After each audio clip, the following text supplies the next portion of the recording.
Everybody who's a Southpaw wants to learn how to box the opposite stance. We're going to get into it. We're going to give away all the secrets. We're going to teach you so many great things, man. And luckily, we got a guy right here who can box both stands, orthodox and Southpaw, and fast in the chambers. So we're going to go ahead. We're going to learn a lot. You guys made a very wise decision, so let's not waste no time. Let's get right into it.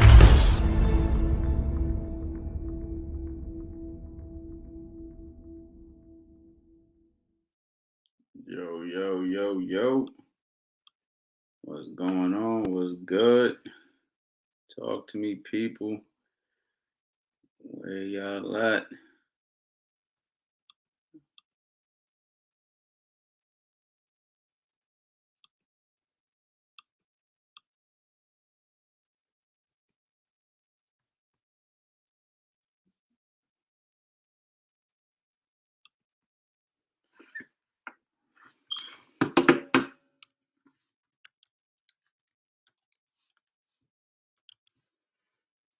Sean Breezy, what's going on? What's going on? Justin, what's good? I know it's late. I know it's random. What's going on? We're going to let this flow for a little bit. We're going to see how many people come in here. You know what I'm saying? We're going to do some Q&A. You know what I mean? I'm going to put the link in there. We're going to talk for a little while. You know what I mean?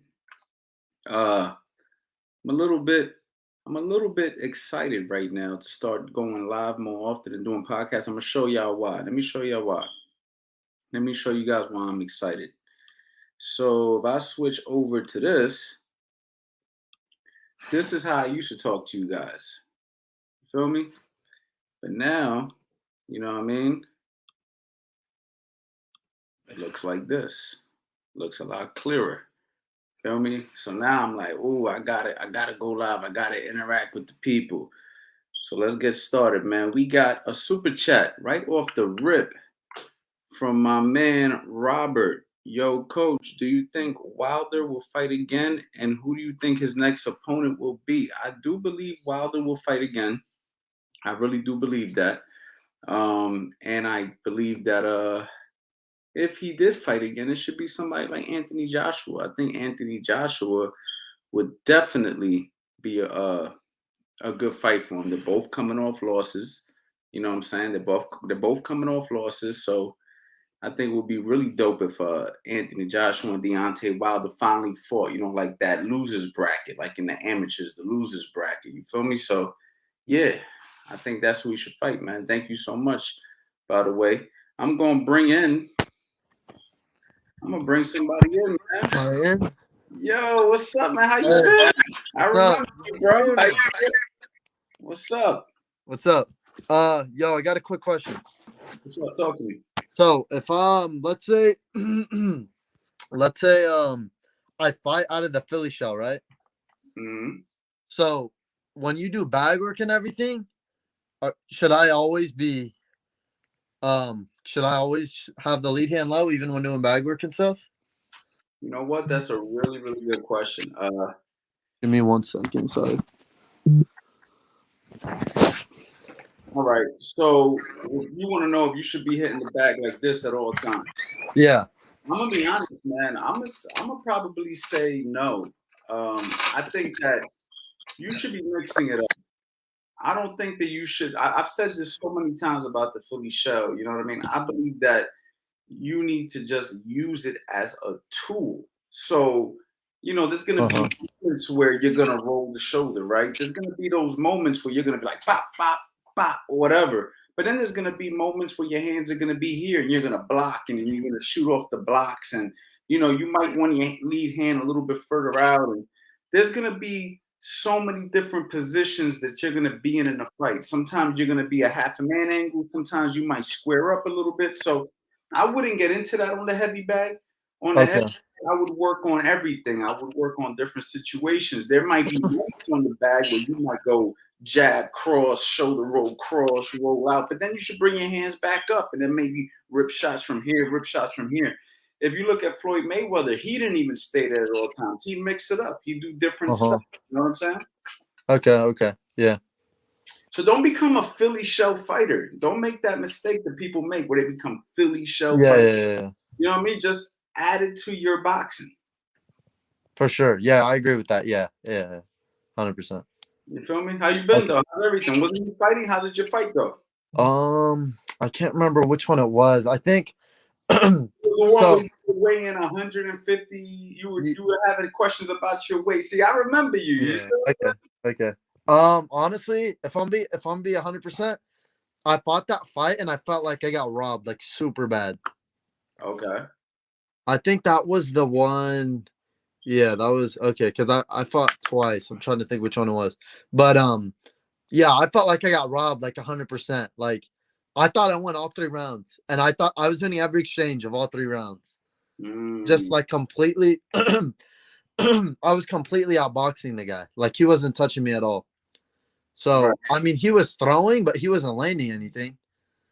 There right. was multiple times where I could have got. I didn't get any 8 counts, but there was multiple times where I'm surprised the ref didn't get in and you know give an 8 count or But So there was multiple times how many where I fights? lost it. How many fights now do you have?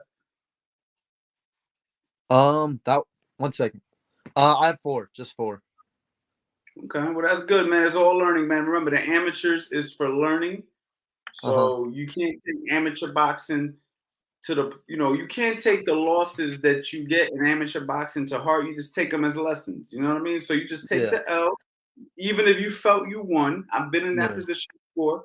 You know what I'm saying? I've had fighters that I've trained who we felt we won fights, and Uh huh. we didn't get the W, we didn't get the nod, and guess what? You go Yeah. back to the gym, you keep training, and For you fight, sure. again, and then you fight again. I don't give a shit if you lose 7 fights in a row. You go back and you keep training because all it is glorified sparring, getting you prepared True. for what can potentially be a professional career. So Yeah. I'm not tripping about it. Yeah, for sure. For sure. It was a good experience. I was outboxing the shit out of him though. Like I didn't even think there would be a question. Like after the fight, I was like, everything's good. I was hyped, and so I wasn't like jumping around, but I was like thinking in my head like, okay, that was pretty easy. Like it was an easy fight for me. And then yeah, they didn't give me the decision. It was a split decision, but I was like, all right, whatever. it's all good, man. Well, I'm glad you're doing good, man. I appreciate you Appreciate it. coming. Hey, you should Who- get me on Instagram. I told you my Instagram last time. You never got at me. I never got you. Message me again. Message on my last post in the Okay, comment. comments. Because lately my DM's been getting crazy. So Okay, hit I me got in you. the comments and I'll be able to see it easier. I got you. Appreciate it. My boy. All right. Have a good day. You too. My boy, man. My boy pulling up. Let me see what y'all talking about in here. All right. So we're gonna be talking about a little bit of that Tiafimo versus Devin Haney. Let me see what the people talking about in here though, man. Good evening. Good evening, CeeLo. What's good? Let me see here. You know what, man? I gotta be honest with you right now. Let me see something real quick. Man. Give me 1 second, guys. All right, well, let me go ahead and just go back to this real quick. Hey, coach, when training new boxers, when should I transition from teaching the high guard to other styles, Philly shell, cross guard, etc.? Okay, well, I believe that for one, you have to feel comfortable teaching those other styles per se. You know what I mean? So, let's just say, for instance, you think a guy's ready for the Philly show. You have to make sure you know enough about the Philly show to teach it. You know what I'm saying? Like, for instance, I don't teach the cross guard stuff. I have a good friend of mine, Billy Briscoe. We have conversations. He'll talk about old school boxing, cross guard or whatever, you catch whatever, you could block hooks with the elbow. I don't touch it. It's not what I do. You know what I'm saying? I touch traditional hands up. I touch the Philly shell. A lot of people ask me about the custom model system. I don't feel comfortable teaching the custom model system at this stage of my life. At this stage of my life, I believe that what custom model did was really good. And I think it was really good for Mike Tyson. but it's not what I do. So since it's not what I do, I don't personally touch it. So well, the reason I'm saying what I'm saying is, if you're coaching somebody, you should coach somebody with your system that you feel 100% confident teaching. Now, if you want to go ahead and start to implement, shoulder rolls and stuff like that, and you think that they're ready for that based off of their personality, their athletic ability, their natural, instincts, you know what I mean? Based off of those things, if you want to go ahead and start to touch on some different styles, then I would make sure that you're very comfortable and knowledgeable teaching those styles. You feel me? But there's no right or wrong time to really teach it. It really just depends on your chemistry with the athlete, how you feel with that athlete. I very, very confident in, in teaching the Philly shell with my guys. I have a good eye for it. I know who to teach it to, who not to teach it to. But the fundamentals is always key. You know what I mean? The fundamentals is always key. Hands up will never go out of style, because, when you don't see those shots coming and your hands is up, you block them. You see them coming, you block them. And that's the beauty of keeping your hands up. Most people could do this. Not everybody could do this. Not everybody could do this, if that makes any sense. So, you transition when they're ready, and you should be able to see it. You'll be able to see it, but make sure that it's something you're comfortable teaching. You know what I'm saying? Um, Let me see here. My man, I'm 19 and I want to be pro. How long does it take for most fighters to be ready? Any advice? Well, this is another situation where it goes case by case, right? If you just started boxing at 19 years old, is very different than a kid who started at 7 years old and started boxing and decided to go pro at 19 years old. You know what I'm saying? Or 17 years old, 18 years old. You feel me? So it really depends. If you're 19 years old and you want to be a professional, then you're going to have to get to work. You're going to have to start putting in a lot of hours, a lot of time. A fighter who I've had the honor to work with by the name of Tevin Farmer put on a pair of boxing gloves at 19 years old.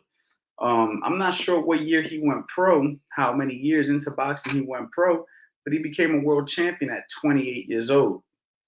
So that's about 9 to 10 years it took him to get to a world title from the moment he put on a pair of boxing gloves. Now, if you're 19 years old and you're good naturally and you're picking up amateur fights, novice fights, or whatever, and then you're moving forward into your open class, and then you make a decision to turn pro, and then somehow you get connected with a good manager and a good team, then maybe you can go ahead and speed up that process and make things happen a little bit sooner. But there's no timeline. It really depends on a lot of factors, a lot of things that have to happen, a lot of things have to fall in place. You know what I'm saying? For it to really happen for you. So you get what you put in, and also you get what kind of team you have around you. Good coach, good managers, and just a lot of stuff that goes into it, man. So you're 19 and want to go pro. My advice to you is just start training one step at a time, one foot in front of the other, and just let the natural process and fall in love with that process and keep moving forward. I hope that helps. You know what I'm saying? My man said, hit that. This is great boxing knowledge. I appreciate you. My man said, Coach Anthony, legendary. I appreciate you, man. Ali, peace, Coach Anthony. Keep up the good work. I have benefited from your videos. I thank you. Well, I appreciate you, man. Um, you know what my goal is on this channel, man. And I know I'm random. I know I need to come up with like a set time, a set schedule when I'm gonna go live and talk to you guys. So I'm really working on that behind the scenes. Um, as you can see, I stepped up my production quality. Let's go ahead and go back to the old production quality. This is the old production quality. It's, simple. You feel me? I'm trying to I'm trying to keep up with this whole YouTube space and everything that's going on. So we here. So we know baby steps, one step at a time. I got Build You from the Ground Up 1.0 coming out extremely soon. I'm believing next week. That is going to be phenomenal for beginners. I literally started from the beginning and I just taught whatever I felt needed to be in 1.0. You know what I'm saying? Is this going to be perfect for the person who never boxed before? You never boxed before, you want to learn how to box? Build you from the ground up is going to be the stepping stone for you to go ahead and really, really, really benefit from that. And let's go ahead and just give that CA Power Hour. You already know the vibes. 75% off for you guys pulling up in here. You know what I mean? So for the few of you who are in here, you're gonna get the benefit of this. Take advantage. Go to the website, CA Power Hour, 75% off. Literally a Black Friday sale. I'm giving it to you guys early. When Black Friday come around, that's probably gonna be the sale that I give. I only give these right now in these random pop-ups. So take advantage of that, man. Um,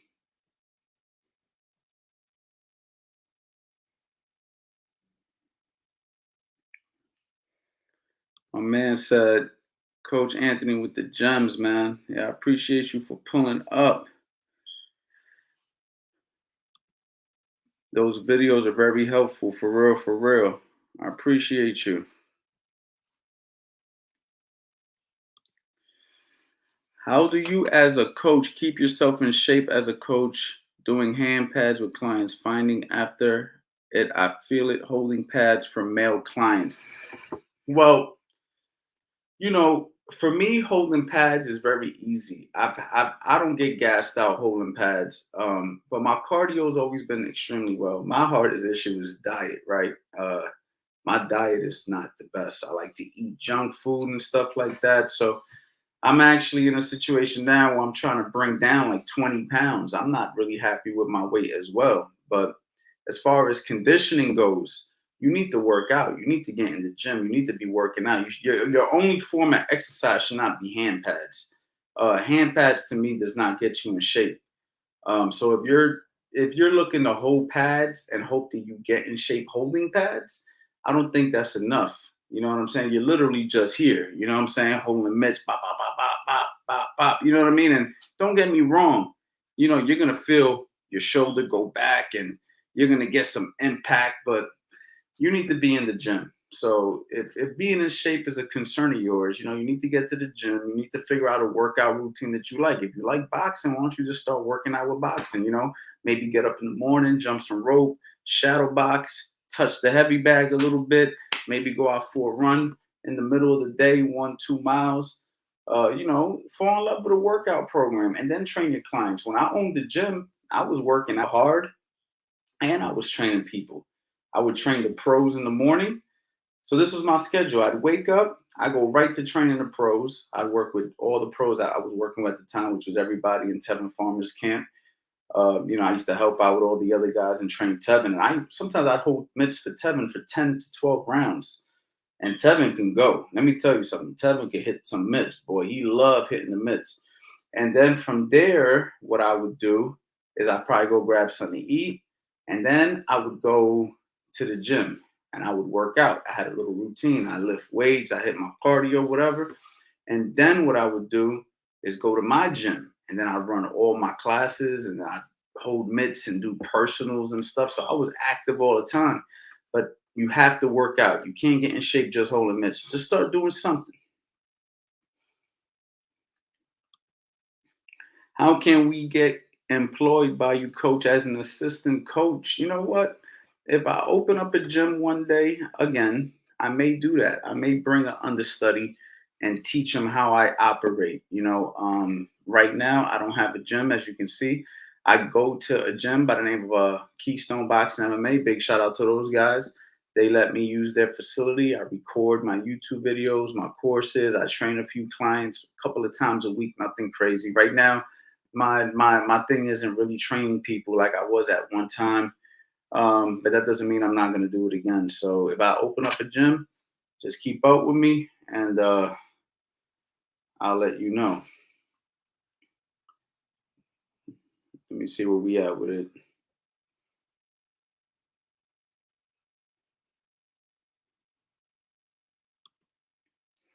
Hey coach, how do you learn to keep calm when you're in a fight and not letting the moment get to you? Well, I think that starts off with fighting. So you need a certain amount of experience. You know, well, it starts off in the gym, you know, sparring. your first few spars are going to be nerve wracking. So if you've never sparred before, you'll find out real quick that sparring is going to be getting you nervous. And then even when you have been sparring, it depends who you're sparring, right? If you're going to go and you're going to spar somebody who you know is good, you're always going to deal with that getting nervous before sparring. I used to get nervous before I sparred. Sometimes we travel to different gyms. Sometimes they bring in guys from different gyms, and I didn't know who I was going to spar. And the sparring, getting used to sparring, overcoming how many rounds I could do in sparring. This is why they say you fight like you train, right? So it all depends what kind of training regimen you have, what kind of coach you have.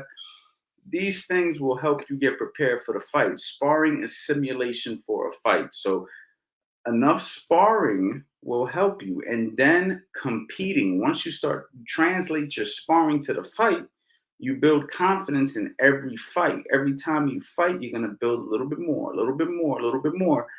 If, of course, if you are doing what you're supposed to do in training. If you're doing what you're supposed to do in training, then what's going to happen is you're going to build confidence because you're doing everything you're supposed to do in training, and then you're bringing it to the fight, and now you're fighting, and then it's working, and then you're winning your fights, which builds more confidence. But like if you're cutting corners in your fights, and you go to the fight, and you get your ass beat in the fight, it's going to be hard to build confidence under these circumstances. So you have to do what you're supposed to do every day: sleep, eat, shit, boxing. Do it the way your coach is suggesting if you have a coach that you trust. And then from there, you compete and you build more trust because you win. And then from there, you'll learn to control your emotions because you're never fully going to get away from the emotions, right? You're always going to be nervous. Being nervous is part of boxing. I mean, I don't care what level you're at, whether you're at the beginning stage or the world championship level, those nerves are always going to be there. So it's all about controlling that. And that comes with experience. If you never fought before, if you don't have enough experience, it's going to be hard for you to have those things. So that's why it's about practice, constantly doing something. I wasn't a person who could just sit in front of a camera and talk to you guys the way I'm doing it right now. I needed to practice. You know what I mean? I needed to do a lot of YouTube videos. I needed to build confidence. I needed to see how you guys reacted to my videos. Once I started to see the people really resonated to how I speak, teach, and approach boxing. And then when I started seeing really good people in boxing, respected people in boxing, giving my credit, it built confidence. And then from there, I went ahead and started to continue. So everything comes with practice, repetition, and just doing it on, and from there, eventually, you'll be able to control those emotions. But don't ever think those emotions are fully going to go away because they're not. It's all about controlling the emotions. Saw your videos sparring. You definitely got them hands. Yo, I appreciate you, man.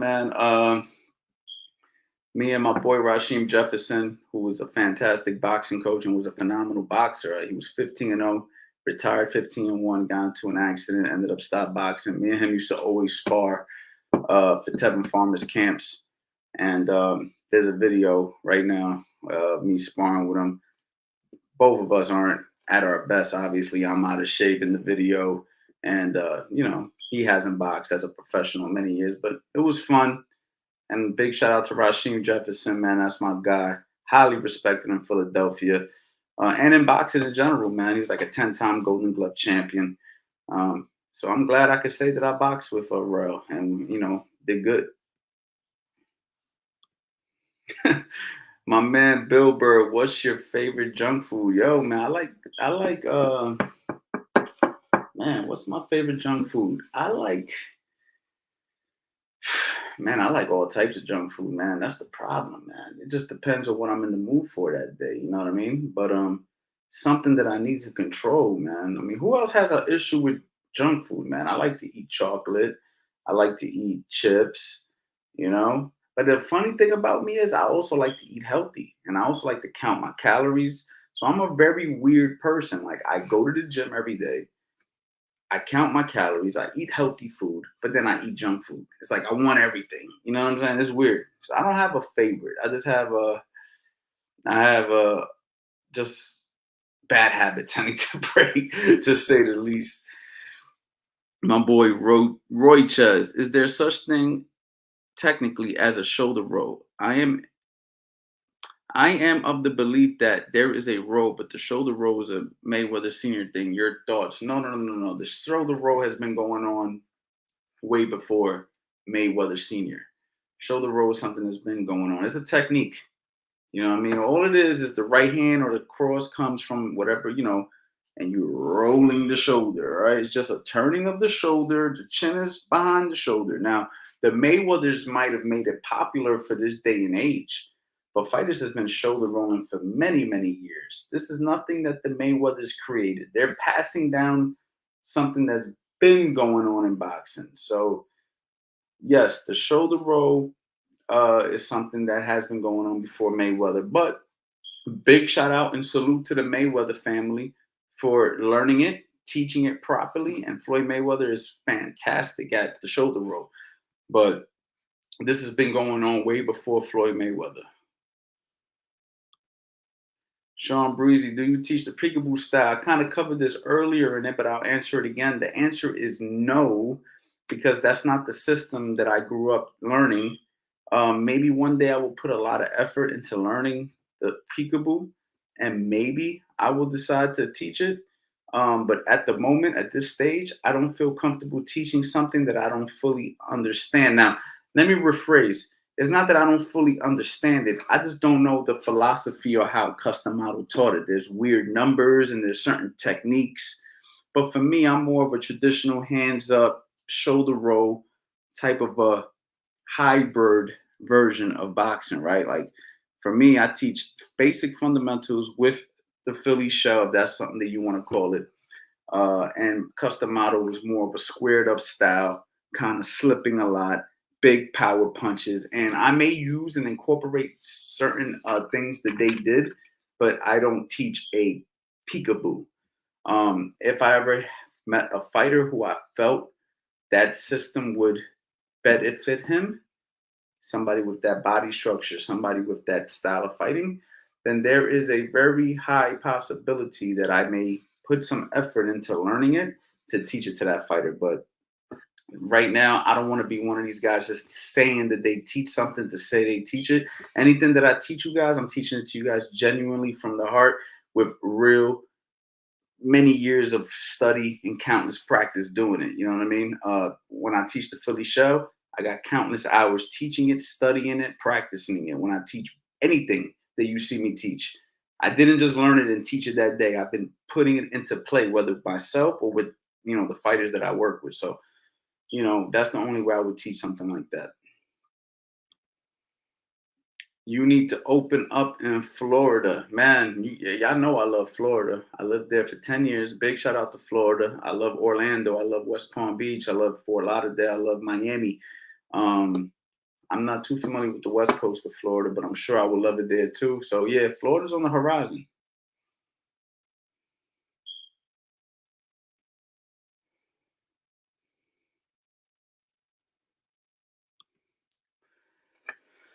All right, my man said, I've seen your video on the problem with the Philly shell and relying on it all the time being incorrect. Has your take changed since then? I rely on it most of the time and have been feeling okay with it. No, my mind has not changed since then. I believe that everything is not for everybody.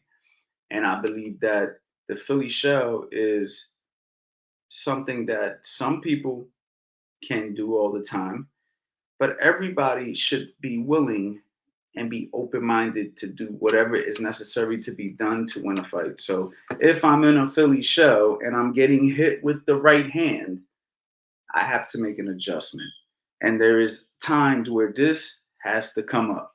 It's that simple.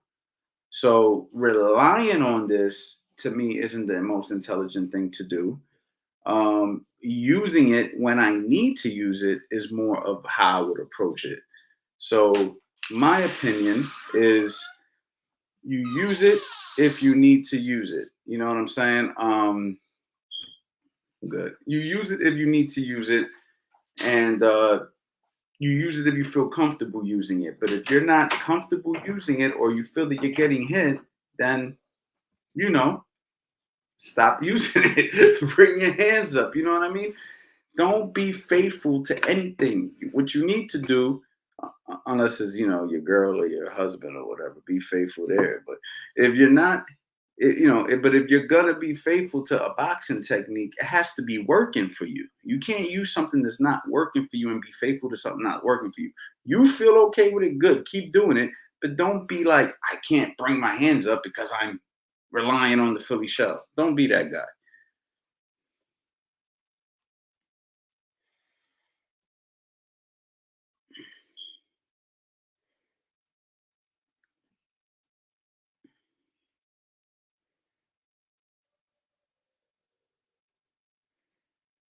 I'm just trying to read some of these questions, guys, so I can go ahead and give you guys more feedback.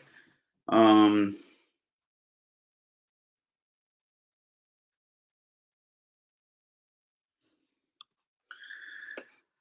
my man Malo said, Coach, do you think you can make it as a good boxer with limited sparring? I've heard that guys like Calzaghe, Nigel Benn, Prince Nazim, and Ricky Hatton rarely did spar before fights.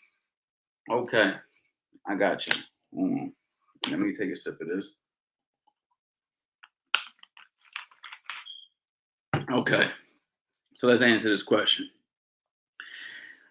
The answer is yes and no. I believe, and this is my thoughts on this whole thing, that it all depends on what kind of experience level you're at. So, guys that you've mentioned, Joe Calzaghe, Nigel Benn, Prince Nazim, Ricky Hatton, these guys were seasoned professionals. So, I don't know if at some point of their career they decided to pull back on sparring. But I do believe that in the beginning stages, you need a lot of sparring because you need to develop, right? There's only one way you're going to develop. That's why boxing is really, really good for younger people, guys who are young, because your body can absorb more punishment. Your body can take more. You feel me? The older you get, the more injuries you have, the more wear and tear, the more mileage your body has, whether that's just from physical activity or boxing, you're going to have to make adjustments. So I don't think that you could just come into boxing, not know how to box, and barely spar and then reach a high level. I think that you need to do a lot of boxing while your body can handle it. And at some point of your professional career, if you feel you need to pull back, that's okay because you already know how to fight. So you have to already know how to fight. You can't just be like, oh, I'm going to be a world champion and I'm barely going to spar. Now, is there any fighters out there that's ever done that? Maybe. I don't know any personally. Maybe you guys can Google somebody who's been like, well, that's not true. Coach Anthony so and so said he never sparred even when he was an amateur. Maybe, but that's an anomaly. Most people that I know, they need a certain amount of rounds, a certain amount of experience. How are you going to be able to do something at a very high level that you barely do? Right? So you need sparring. Sparring is a simulation of a fight. That's what it is. It's a simulation. You're basically fighting in the gym. You're working on your craft in the gym. Without that practice, how do you expect to go far? You might be able to beat some Joe Schmoes who never boxed. But when we're talking about the highest level, you're talking about guys who might have fought at the Olympics, Olympic gold medalists, world champions who've been defending their titles multiple times. These guys are getting plenty of boxing, so you need to box. So the answer is yes and no. The answer is yes, you don't need to box that much if you already have the experience. The answer is no. There's no way you can pull that off if you're a beginner. If you're a beginner, you need to start boxing.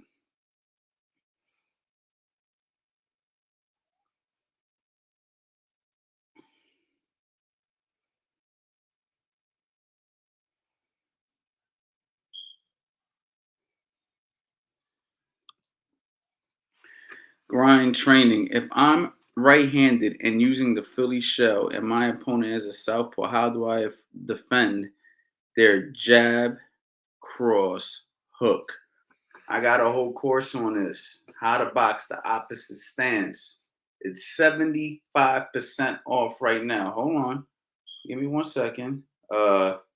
CA Power Hour, 75% off. You get the whole course. How to box the opposite stance. Go on there, take advantage of that, guys. Invest into yourself. If you're asking a question like that, then that means that this course is going to benefit you because there's so many other questions I'm sure you have that this course is going to answer. So jump on that, man. For real. Invest in yourself, my guy. You know what I mean? Nick Smith, how did you grow your social media channel? We need a video on that. Honestly, I did it with some strategy, but mainly organically, man. People really just genuinely started following my YouTube channel. People follow me on Instagram, and people just started, I guess, spreading the word and sharing it. And I'm just consistent, I'm just consistent. And honestly, I haven't been as consistent as I wanted to be in recent months. You know what I mean? I kind of been, posting a little bit here and there, but I'm actually wanting to pick it back up more. But to be honest, man, everything comes in time. Everything comes with consistency. And of course, you do have to have some strategy. You know what I mean? You can't just go on YouTube and just post, right? You got to have a niche. You got to know what you're about. You got to know what you're an expert in, or whatever the case may be. And then you have to be consistent. And then you have to use all your social platforms, Instagram, Facebook, or whatever. And just keep doing it. Keep doing it and be patient. And don't do this for the money, and don't do this for the followers, and don't do this for the subscribers and the likes. Do it because you enjoy doing it, and make sure you got something else going on. You're not relying on this. And then what you do is one day you look at your phone and, 2 years later, and you're like, yo, this is starting to pick up. That's how I did it. You know what I mean? And that's how I suggest you do it. You feel me?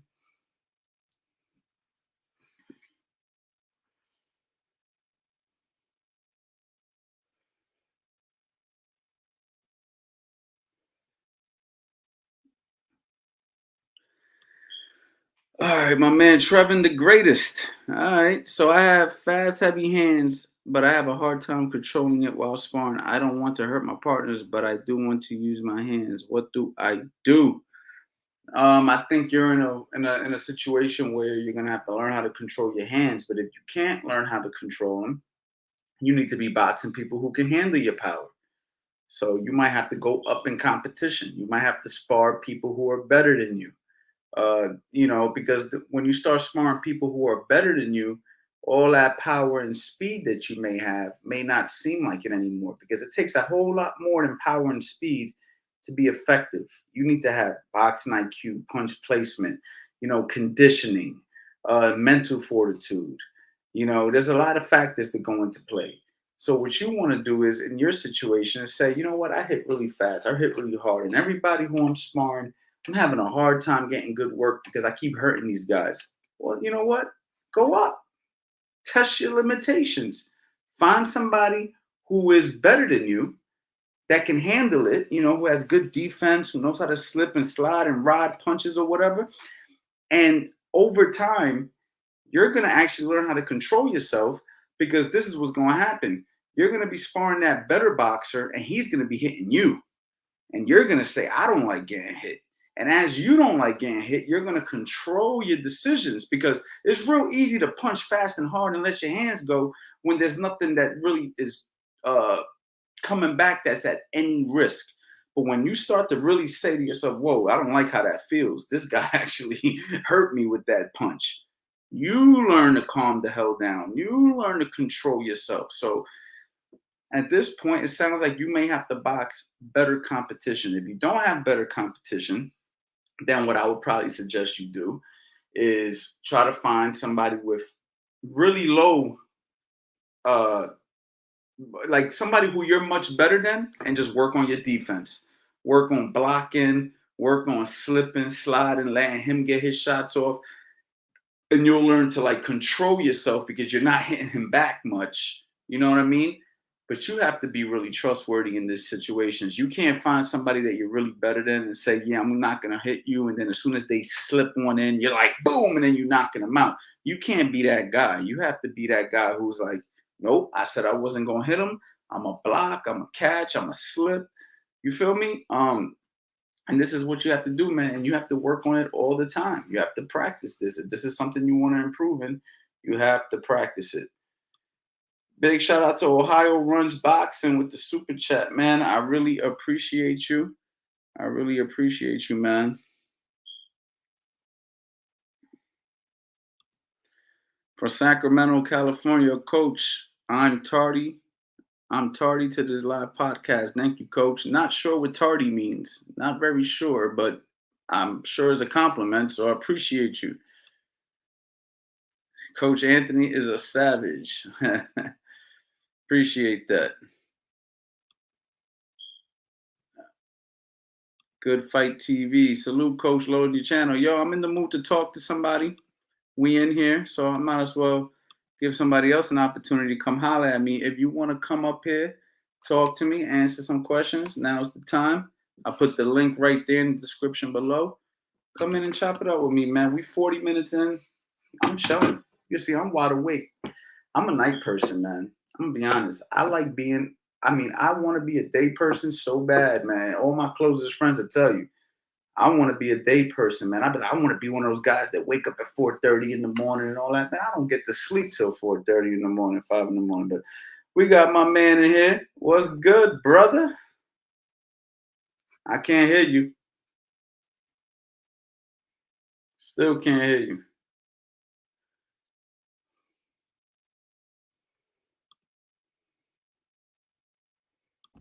Are we good now, Coach? Yes, sir. Yeah, What's Coach. up, my guy? My bad. What's going on with you, Coach? Appreciate you letting me in. I just had a few questions for you, man. I got my son got a fight coming up.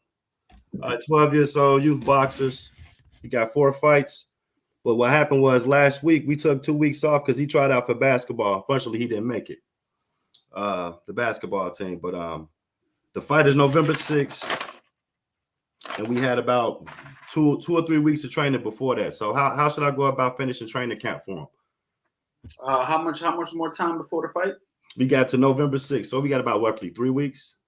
I just go through the basic routine. Okay. And I get him as much sparring as possible. All he needs to do is be sparring as much as possible. Of course, you should be only sparring him the amount of time he's in the ring boxing. I'm assuming if he's 12, he's only boxing 1 minute.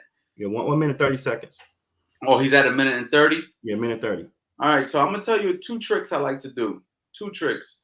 First trick I like to do, I like to spar them. If I got a kid who's boxing 1.5 minutes, I like to use 2 minutes sometimes in sparring. I like to use the 1.5 minutes that they're actually boxing. And I also like to shorten it up to 1 minute. And the reason why I do that shorter round is because it forces them to let their hands go. I like the longer round because sometimes, I get a little bit more out of them, in the long run to develop their skills. And then the 1.5 minutes, I like to do that really close to the fight. Like if there's 5 days to the fight, just so he knows exactly how much time he's actually has in that ring. So he's used to it. These are just little strategies and tricks I learned across the way. I've worked with so many youth boxers over the years, and I got a lot of experience in that department. And they all work. I would stay away from 3-minute round sparring. Not necessarily. It doesn't help the fighter. It actually hurts the boxer. Yes, sir. So keep it anywhere in that 1 minute to 2 minute range. Use all 3. Switch it up. Some days have them do 1 minute and say, I need you to let your hands go. You're only getting a minute. Because it's going to be like a sprint, And then the 2 minutes is kind of his long run. And then his 1.5 minutes is his actual, what he's going to get prepared for. So just play with it and get him as much sparring as you can. So if you can travel around the neighborhood area or bring guys in, get that work. He needs all the work he can get right now. Okay, all the work he can get. Okay, Coach. Yeah, at least 3 times a week, man, he should be sparring. So at this point, 3, I've been having him going 2 times. Like I said, he had took the last 2 weeks off of basketball. That's why I was worried. Like we got to get more sparring. So I think I'm gonna have to travel for him because he's been sparring kind of some of the same kids, and he kind of a little bit better than them. So like you were just saying before, if you sparring kids better than you, and you're not sparring anybody that's on a higher level, then you pretty much not getting better. Yeah, I mean it's it's a balance. It's a balance. Like you don't want to overmatch your kid. Okay. But at the same time, you don't want to completely undermatch him. You want the sparring to be competitive like this. Or if this is the competitive even, sometimes he's here, sometimes they're there. Sometimes he's here, sometimes they're here, sometimes it's here, and then sometimes he's here. It's okay. It's kind of like the 2-minute, 1-minute rule where you use all three. You want it to be as close to here, but both. Some days you give him that confidence building sparring where he's boxing guys and he's working on the things you're teaching him and is working for him and he starts to believe in it. And then other days you want to remind him that there's kids out here that are sharp, so you better stay hungry. So you want to put him in there with, a couple of kids that are a little bit better, but you don't want him to be outgunned to the point where he's getting hurt. Now, if you do put him in there with better kids, the other coach needs to understand, like, listen, my kid's still learning. Please tell your kid to pull back a little bit. So therefore, he can feel like he just sparred a top quality guy, but at the same time, within safety, he's not getting hurt. Last thing you want to do is get a fighter hurt, whether it's your kid or another fighter. I don't believe in getting my kids beat the hell up to learn. That's not how I teach. I see it as detrimental. Yes, so I think that, when they say people get burnt out boxing, the only people that get burnt out boxing are the kids who are losing all the time, kids who are getting hurt all the time. The ones that are winning all the time, they don't get burnt out so much. They kind of keep doing it because they're good at it. Building confidence. Just getting beat up that are getting burnt out. So you have to be very careful with how you move your child, but at the same time, you want to keep them. You want to be real with him. You don't want to be that father that's gassing your son up, and then when he runs into a real situation, he can't handle it. You don't want that.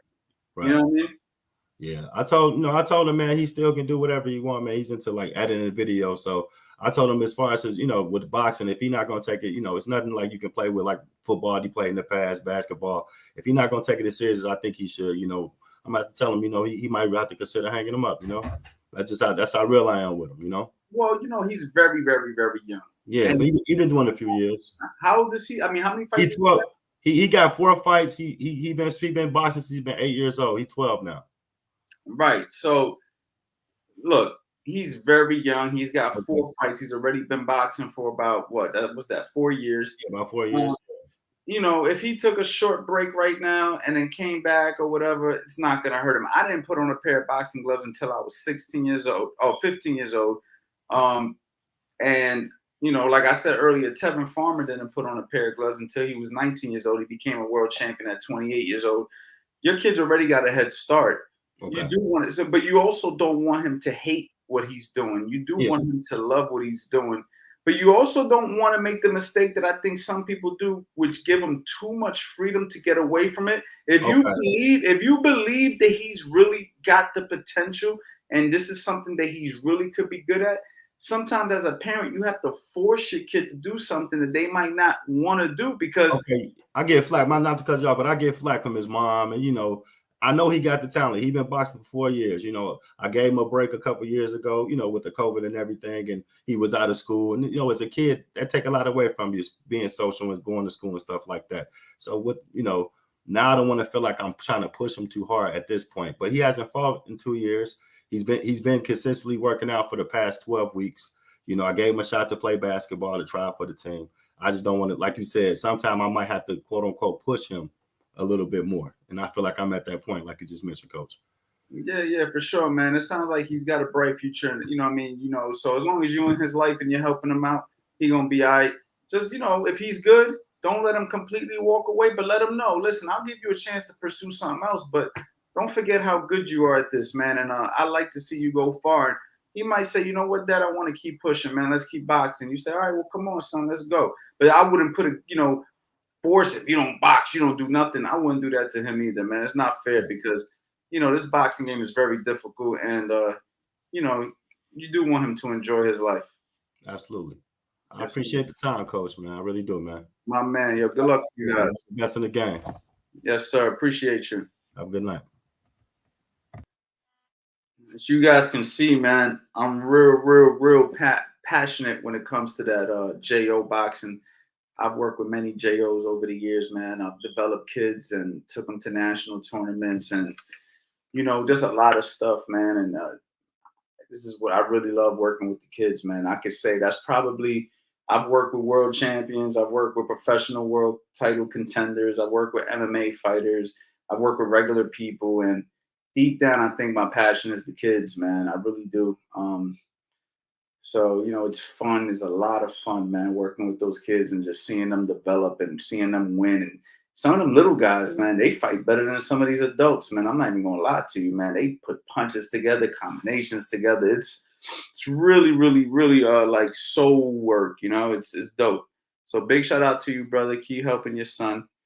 You know what I mean? And let's keep this going, man. Guys, now is the time to come in here if you want to chop it up with me. I'm putting the link in there as I read some of these comments. You know what I mean? If you want to pull up, pull up. As you can see, you ain't got to be shy, man. I'm a regular, real person. I'm just going to talk to you.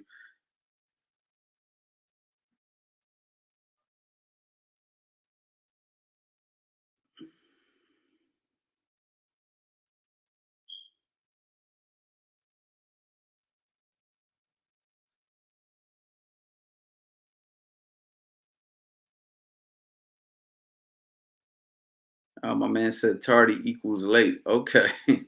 All right, that's cool, man. As you can see, we just chilling, man. Yo, this is just random. This wasn't scheduled. I didn't promote this. This is literally just a random thing that I'm doing. And I felt like, come talking to you guys. Hello, coach. Eugene, what's good? I was just listening to you talking about teaching kids and how you're really passionate about it. I have a young son that I've been trying to teach him boxing. He's only 6 years old. And I was the guy actually that asked you in the comment section in the live chat about the sparring thing, because I'm thinking as a young kid, sparring way too many rounds before fights, before amateur fights. Not many boxing trainers actually let kids know about brain damage. So that's my main concern. And maybe that's why guys like Joko Ozagi, Prince Nassim Hamed, Nigel Benn later in their careers, they decided to tone down the sparring. So I just wanted to ask you, what do you think about young kids like Wilfredo Benitez? He was the youngest champion in the world at 17. He used to spar professionals since he was 14 years of age. And then by 38, he was in a coma from all the brain damage he has accumulated throughout the years. So if you fight, let's say even a 3-round fight in amateur boxing, you're likely to spar, I don't know, maybe 20 rounds, 30 rounds before an amateur fight. So that's a lot of accumulation. Let's say you get hit 5 times a round, or maybe more or less. Let's say approximately 5 times. I mean, 5 by 20, that's 100 hits to the head just before the amateur fight. And different gyms have different etiquette. We talk about the Krong gym, but Krong gym has been guilty of a lot of brain damage as well. So I just wanted to hear your take on all of this. Yeah, I think that it depends on the sparring. It depends on the kind of sparring that's happening. 20 rounds of sparring isn't a problem. It's the lack of protection in the sparring, is the lack of fundamental development of the boxer that is sparring. If he's getting hit that much, there's no reason why you should be getting hit that much if you work proper fundamentals, learn defense properly. I've sparred many, many rounds in my life. Many rounds. I boxed professionals. I didn't box as a professional, but I've sparred plenty of rounds. I'm speaking to you very clearly right now. Eddie Chambers was a professional fighter who, I've had the honor to work with. He's been on multiple courses that I have, that I'm promoting right now, 75% off, and he's on all of them. He speaks immaculately fine. He's perfectly fine. He has 49 professional fights. He fought over 100 amateur fights. It all depends on the sparring, and it all depends on how it's being done. You have a lot of guys out here that just put their guys in there, and they're just getting punched on. That's terrible. I agree. I don't think that's good. You shouldn't be. That sparring is for education. And if my guys spar, and anybody who's ever worked with me knows, I will stop the sparring. Stop. Come in. Listen to me. If you don't change, I'm pulling you out. I need you to do this. If my athlete doesn't listen to me, he's out the ring. He's got to go. Get out. You ain't listening. I don't care if you're mad at me. Get out. And, I just think that's the problem with a lot of coaches. They just take their guys, put them in there, and they expect their athletes to just be tough. And that's not how you develop a fighter. You develop a boxer by teaching him how to box. And in the sparring should be education. So, and you have to protect your boxer. You have to protect him from himself. So if that means you have to step in and stop it, that's what you have to do. So 20 rounds of sparring isn't a big deal. Is what's happening in those 20 rounds. Are you getting beat up for 20 rounds? Then yes, that's a problem. But are you being educated for 20 rounds? Are you working on techniques? Are you working on your skills? Then that's a different story.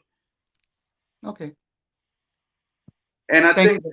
and I think that as you accumulate years of boxing, like I said this to you in the comments, you're gonna go up to a point, and then you're gonna come back down.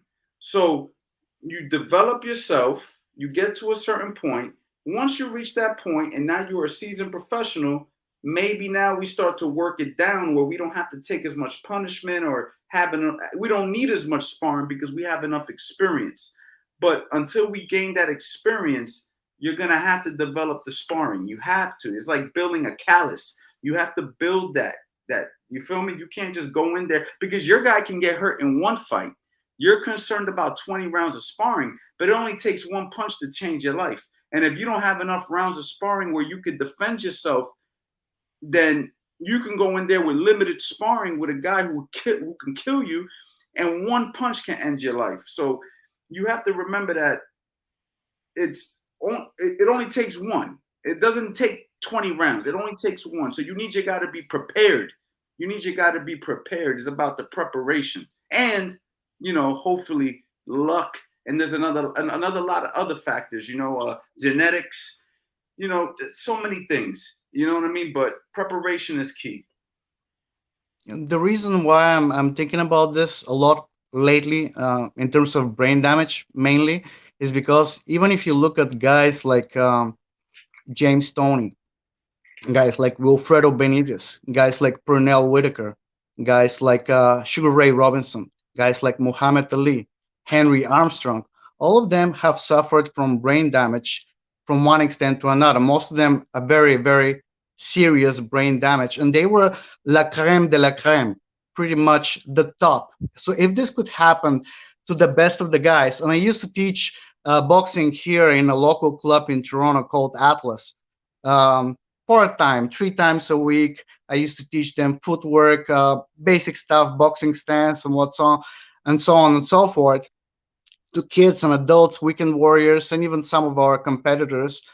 But lately I've been thinking, and I used to oversee their sparring as well, but lately I've been thinking, especially with my young son who is 6 years old and he wants to get into boxing, I've been thinking about the sparring aspect, because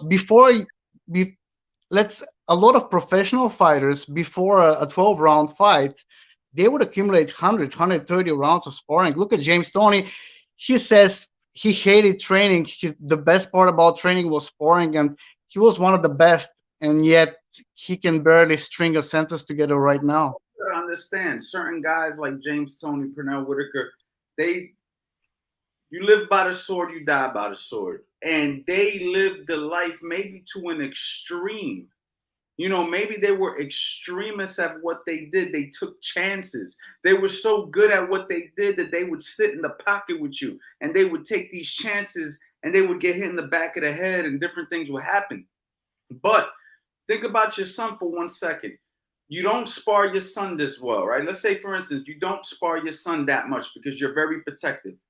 Then you take him over here to Philadelphia, Pennsylvania, and you have him box one of our best talents. He can get seriously hurt in that one sparring match. And 100%. The fact that he doesn't have enough experience in this situation is not going to help him.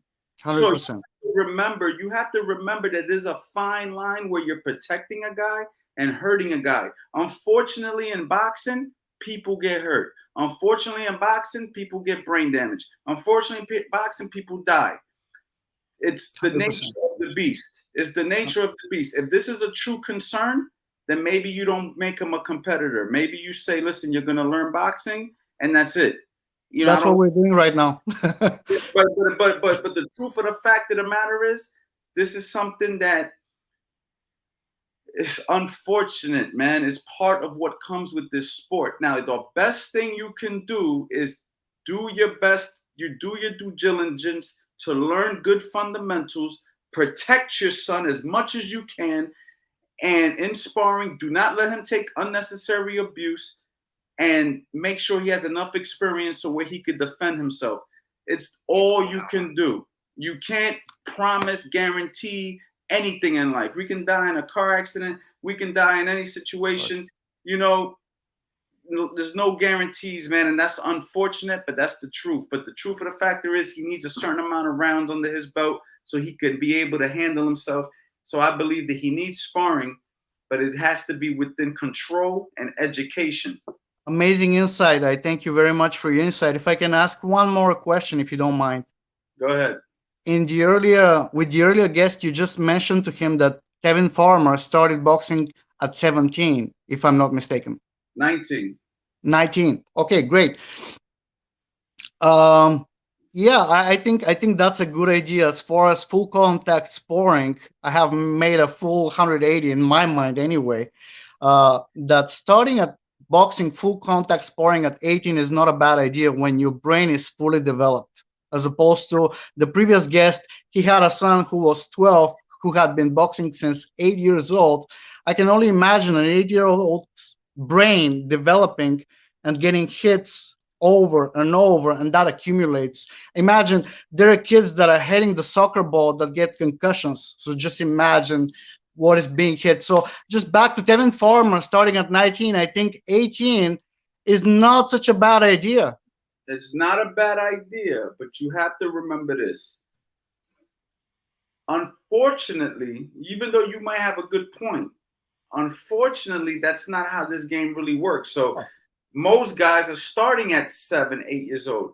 So if you start at 18 years old, what happens in this situation is the managers don't want to pay attention to you. The promoters don't want to pay attention to you because you are starting late. And then what ends up happening is you don't get the same opportunities. Now, if you're 7 years old, 8 years old, and you're developing over your years of early teenage years, and you develop, by the time you're 17 years old, you've already been boxing 10 years. You are a fully developed fighter by the 18 years old. Now you have opportunities at the Olympics. You have all these different opportunities, and now all these eyes are being put on you. And now you may be able to jump into a boxing deal contract at the age of 18, 19. Next thing you know, you're fighting for a world title at 21 years old. So when you're 19 and you're starting your first day in the gym, and you're competing with a kid who's already getting prepared to fight for a world title at 19, 20 years old, now your job is that much harder. So the problem is from a business standpoint, not from a physical standpoint,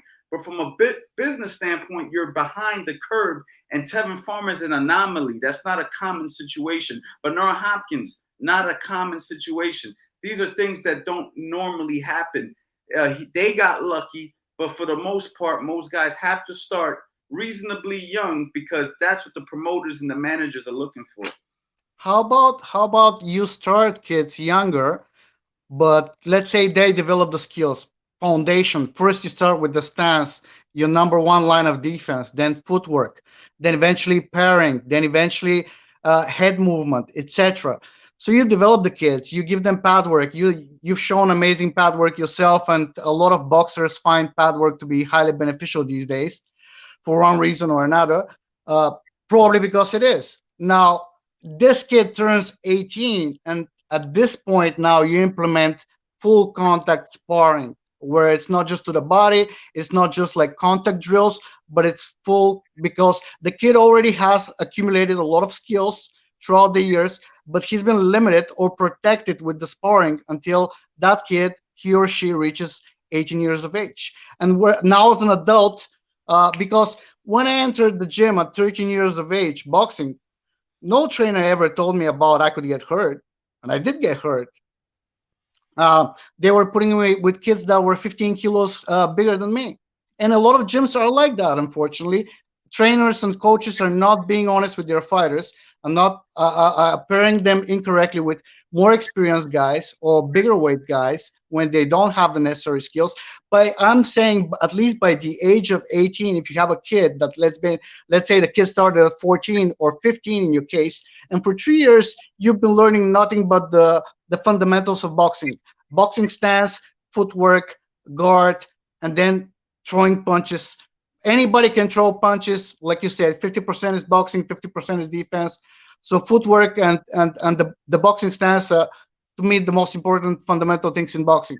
And then once that kid has accumulated all those skills, and he's been doing a lot of pad work and a lot of drills, partner drills, then you put him into sparring. What do you think about this as far as protecting somebody? Not necessarily to make him a pro, but just because the person enjoys boxing. Like, I like it. I like it a lot. I think that whatever you can do to protect a person and keep their longevity, the better.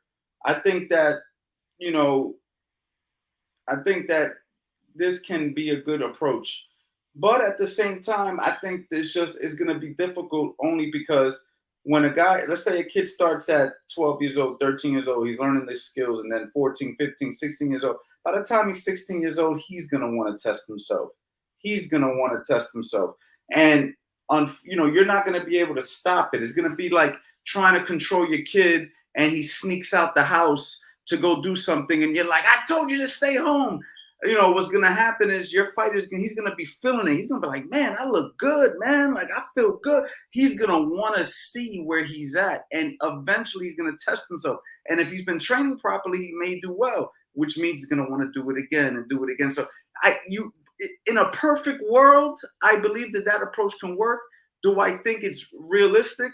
I think that you're going to have a very obedient person as a kid is going to listen to everything to the point where he's not going to go against anything you say. So you're going to have to hope that your son or whoever you decide to do this with doesn't ever go against anything you say. But I know myself, I wanted to test myself relatively early in my boxing journey. And I think that most people do who really are serious about this. So you're going to run into some friction there. But you can still do a good job of controlling, but it's not a bad insight. I like it. Anything that's going to protect the athlete. I'm all about protecting the athlete. That's why I like to, when I spar with guys, I like to stop the sparring. I like to stop the sparring completely. Stop, come here, speak to everybody, the people who are watching, the kids who are sparring, give them a full explanation of what's happening in the situation, because sparring is supposed to be educational. It's not a fight. But once we get close to a fight, then we have to simulate a fight, which means no breaking it, no stopping sparring. We got to let them work. But if we're just sparring for education, we try to, stop the sparring, protect the sparring. If somebody's getting hit, we stop even in serious sparring, if somebody's getting hit too much, you stop it. The athlete's safety is always number one. Well, thank you, Coach. You're wise beyond your years. Thank you, man. I appreciate it. Much wiser than your years. Much wiser than your years. I appreciate your insight on everything. Thank you so much, man. I appreciate you, Eugene. Thank you. Have a good one. Yes, sir. Really, really, really good talk right there. That's a good talk. Good talk, and really concerned about the safety of the fighter. And I like that. I like that a lot. We got my man Trayvon in the building. What's going on? What's good? Talk to me. So I was the guy, Trayvon the Greatest, was the one with the fast, heavy hands. All right, so I trained. That was you, Trayvon the Greatest. That was you. That was me, yeah. I actually just got back from training right now, and Where you from? Where you from? Well, originally I'm from Detroit, Michigan, but right now I was in officer, 5 years active in the Marine Corps.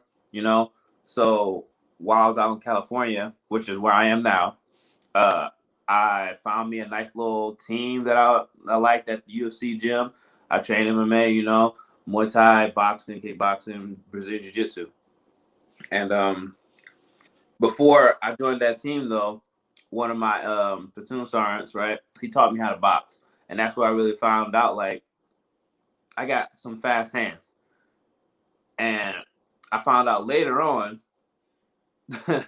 like during sparring, I was like kind of hurting guys, like I was like, damn, like why does no one want to like spar with me? I want to use my hands. I want to do some stuff, So like I always like try to do some sparring or some shit like that, and it was like it wasn't working out. Now, to be honest, like I kind of feel like I got some type of control over, but it's not enough, because where I was at, like literally, like, came back from sparring. You know, some guy made a little joke. It was a joke, but it was serious. Like, you know, Trayvon's always hurting his sparring partners. You know, I'm like, dang. Like, I feel like I've like chilled out a lot. Like, came down. There was a little time that I took some time off, and I know I came back, and I probably came back a little heavy, but I know that I went down a lot. I know I went down a lot, but it's still not enough.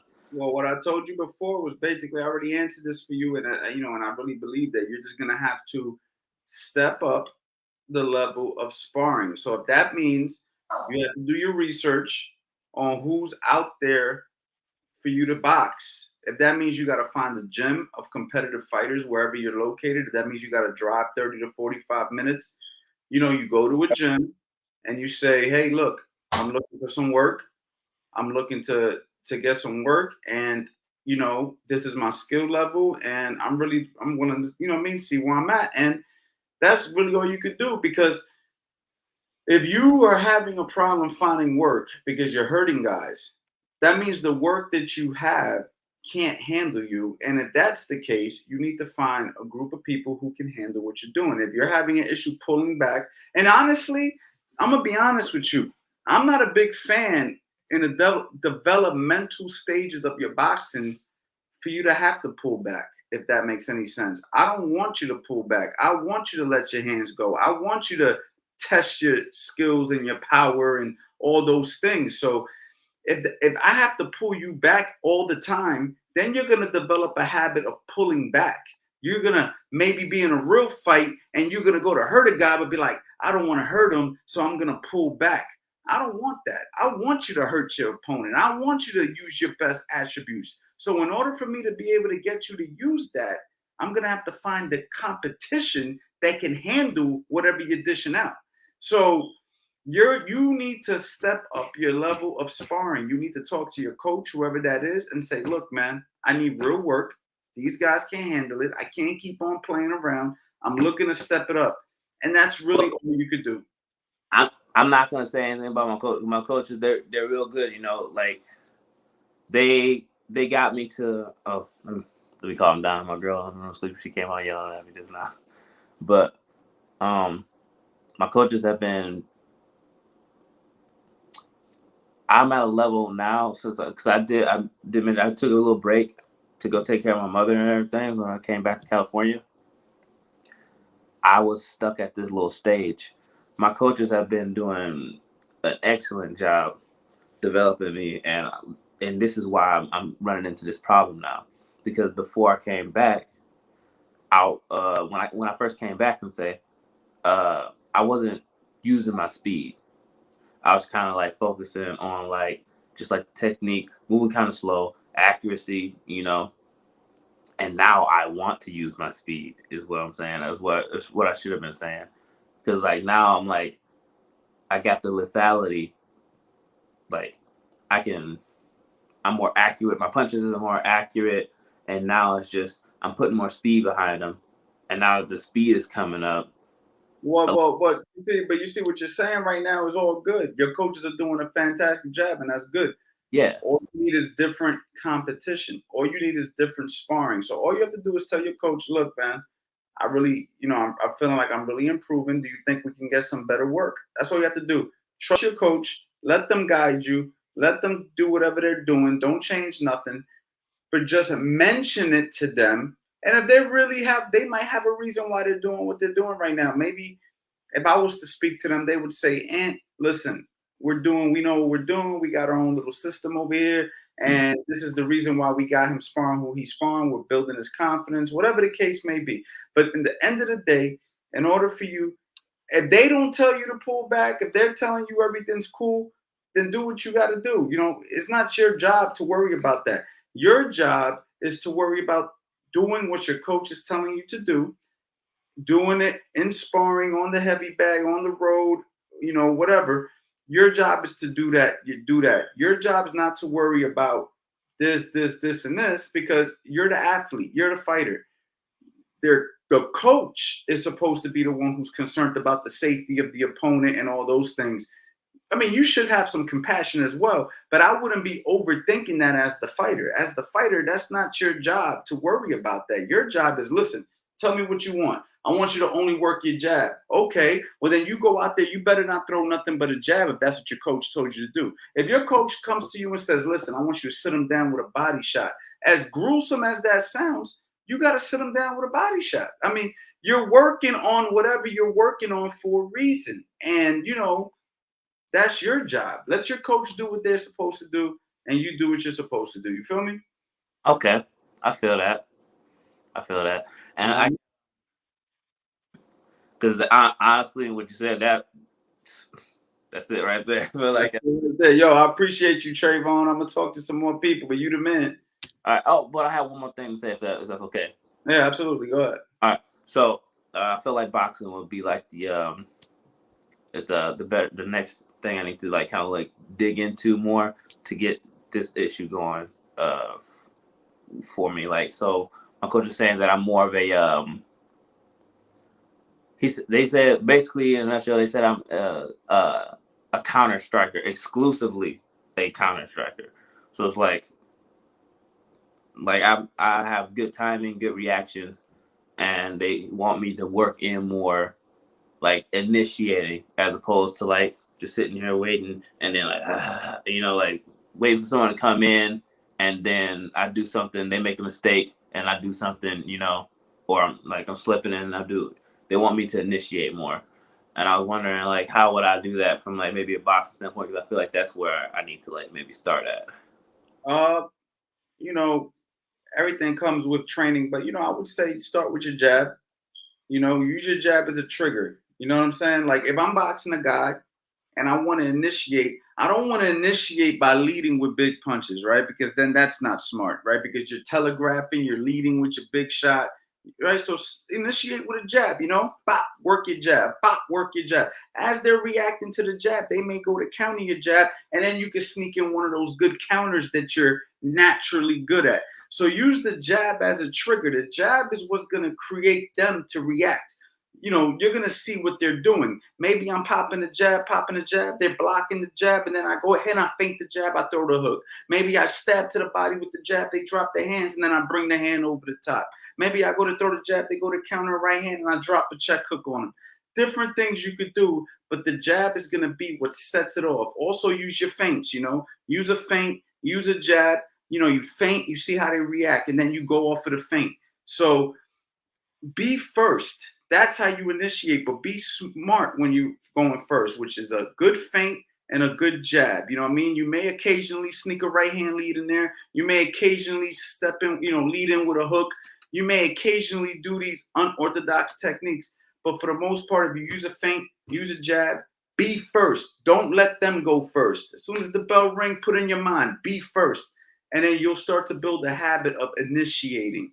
And the jab is the closest thing to the target. So therefore, that's how you initiate. You use your jab. And like I said, feints, because feints will disrupt their rhythm and it'll also expose how they feel, how they think. You know, if you feint and a guy goes like this, now you know when you feint, he's going to cover up, which may create some shots around the side and down the middle for you, or some body shots. So, you know, that's how you find out more about your opponent, by feints and jabs. Okay. All right. Good. Now, my boy, good luck to you, my man. Thank you. Yes, sir. Good questions from my boy, man. You know, a lot of natural talents out here, man. I appreciate you guys for chiming in.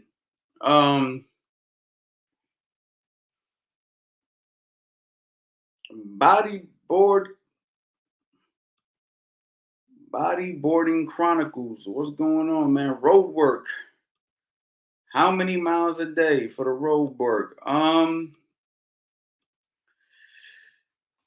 You know, this is a question that I've gotten many times. Every coach is going to give you a different answer. But the sweet spot is 3 miles 3 times a week, 21 minutes. That's the sweet spot. If you could run 3 miles 3 times a week at 21 minutes, 7-minute miles, you're going to be in solid shape. I mean, this is just something that, you know, that I've come to learn over the years. 3 miles 3 times a week, 21 minutes. Now, there's different approaches. You can do, 3 times a week, you run your long runs and you don't time them, and then you add your sprint day. You can do that as well. There's different approaches. I know guys who used to run 4 miles. They didn't believe in the 3. They needed the 4. I got one fighter I worked with by the name of Hammer Hank Lundy. That man loved to run 8 miles. It was just his thing. So, if I was to try to get him to get away from the 8 miles, he might never have listened. So, I just think that everybody's different in these situations. But over the years, I've learned that 3 miles at 3 times a week, 21 minutes, it gives you enough time to rest your legs for the next run. 3 miles at 21 minutes is a strong run. You're running at a solid pace. You're not trying to be a marathon runner when you're a boxer. Okay, you're trying to be a boxer. A lot of guys get the two mixed up. You're not trying to be a bodybuilder. You're trying to get a nice solid run to supplement your boxing. It's just like strength and conditioning. Everything is a supplement. We're not out here trying to replace what we're doing. We're not trying to be bodybuilders. We're not trying to be power lifters. We're not trying to be marathon runners. We're not trying to be sprinting athletes. We are trying to be boxers. The core work is done in the gym. If you're putting more effort into your run than you are into your boxing, you're doing yourself a disservice. You need to be boxing. You need to be hitting the bag, shadow boxing, hitting the mitts, sparring. You do those things at the maximum level. You don't even need as much running as you think. You feel me? If you're going to the real boxing gym and you're putting in the work for real. Problem is, a lot of boxers lollygag in the gym. They're shadow boxing. They're hitting the heavy bag, trying to be Floyd Mayweather, cracking the bag here and there. They're hitting the mitts. You know what I'm saying? They're not really turning their shots. Like, come on, man. Like, but if you're putting in real work in that boxing gym, trust me, you're gonna know you worked out. You feel me? And then you run. You know what I mean? So that's the answer to that.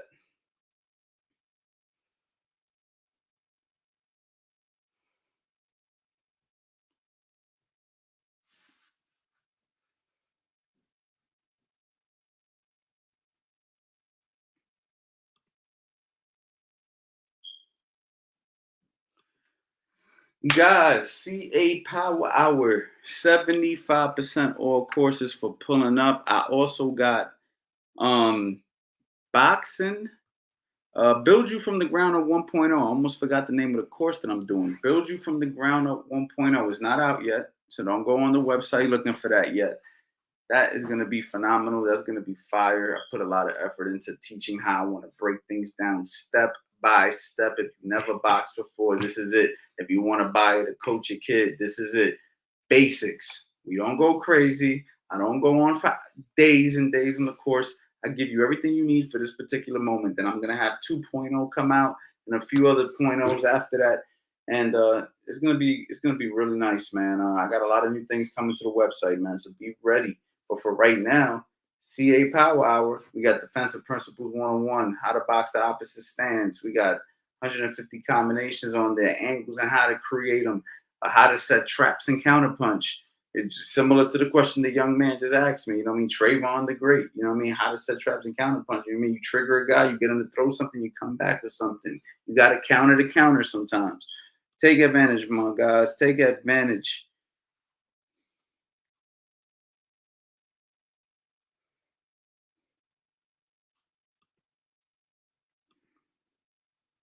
Yo, you know what's mad funny, y'all?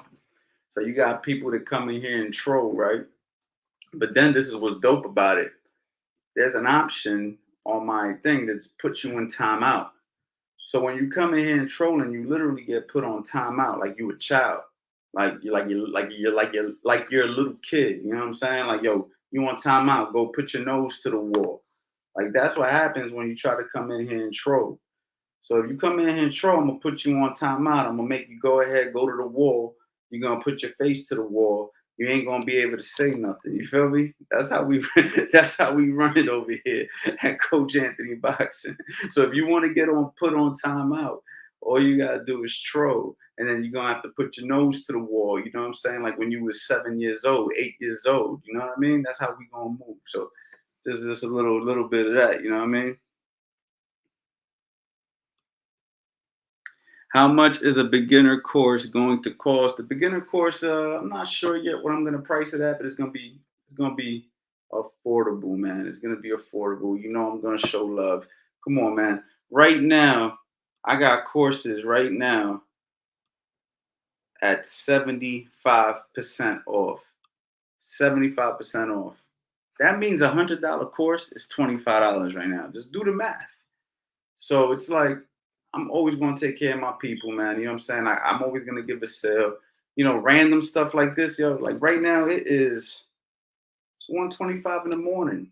You know, at least here on the East Coast, and y'all rocking with me. You feel me? It's 1:25 in the morning. Y'all rocking with me, so I gotta show love. You feel me? I'm gonna show love. So don't worry about the price. It's gonna be somewhere where you can get it, and it's gonna be well worth every penny. 100% guaranteed.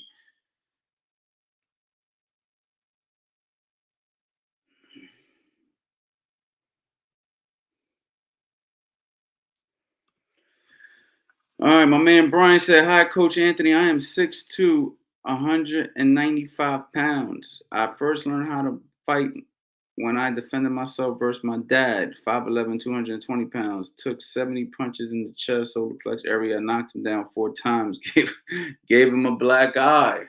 Okay, well, I thought you had a question, but damn, you beating up your pops? Damn, you ruthless. You are ruthless, my man. I don't want no problems. I don't want no problems.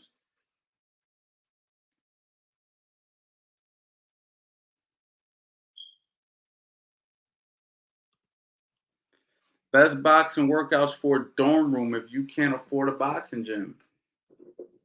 Shadow box, baby. Shadow box. Get in there, work your craft, man. Bop, bop, bop, bop. You know what I mean? Shadow box. Shadow box. Do push-ups. Do sit-ups. Do jumping jacks. Do whatever you gotta do. Do air squats. Do walking lunges. Do planks. You feel me? All body weight stuff in shadow boxing, man. That's all you can do, man. You're in a dorm room. I mean, you got to get creative.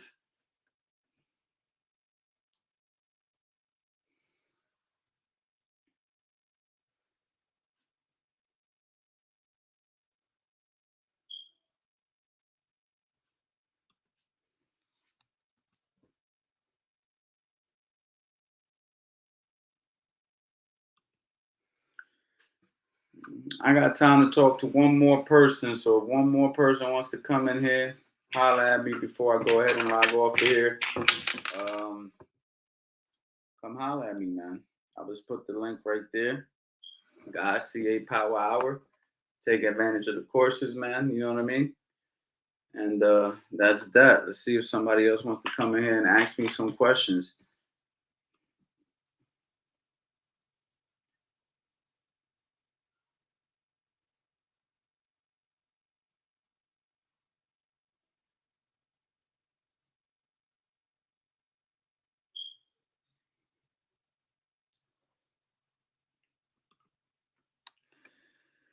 Black Cannon. Hey, coach, I am from Philly, the Germantown area. Just started my boxing career at 37 as a boxing coach at a gym. I fought out of Lonnie Young's when I was younger. Any tips? Uh, you know, stick to the fundamentals. You know what I mean? Don't skip steps. Don't rush the process with any of your fighters. You know what I mean? Take your time. Hone your craft. Educate yourself. Don't, like I said, the main thing that I noticed that a lot of young boxing coaches do is that they skip steps. They start teaching guys stuff that they're not ready for because they want to start teaching the good stuff. I was guilty of that at one time. So just be very patient. Patience is key as a boxing coach. Patience is key, you know, especially in the beginning, because you're going to be a boxing coach and you're going to see other boxing coaches who are further along than you. And you're going to want to catch up. You're going to want your fighters to catch up. And the truth of the fact of the matter is we all live in a different journey. So you're going to have to take your time. You know, you're going to have to learn the craft. You know what I'm saying? Make sure you put the work in, you put the hours in, you pay your dues, you educate yourself, you ask a lot of questions. Make sure you're asking the right people a lot of questions. Don't be too proud to ask questions. Don't be too proud to keep educating yourself. Don't be closed-minded. all the basics, tips for success, the tips that we get away from sometimes. So that's really it, man. Boxing is similar to life. I mean, if you want to get to another level, you gotta put the time in, you gotta put the work in. So, good luck to you on your journey, man. You're gonna do great, man, as long as you follow them tips.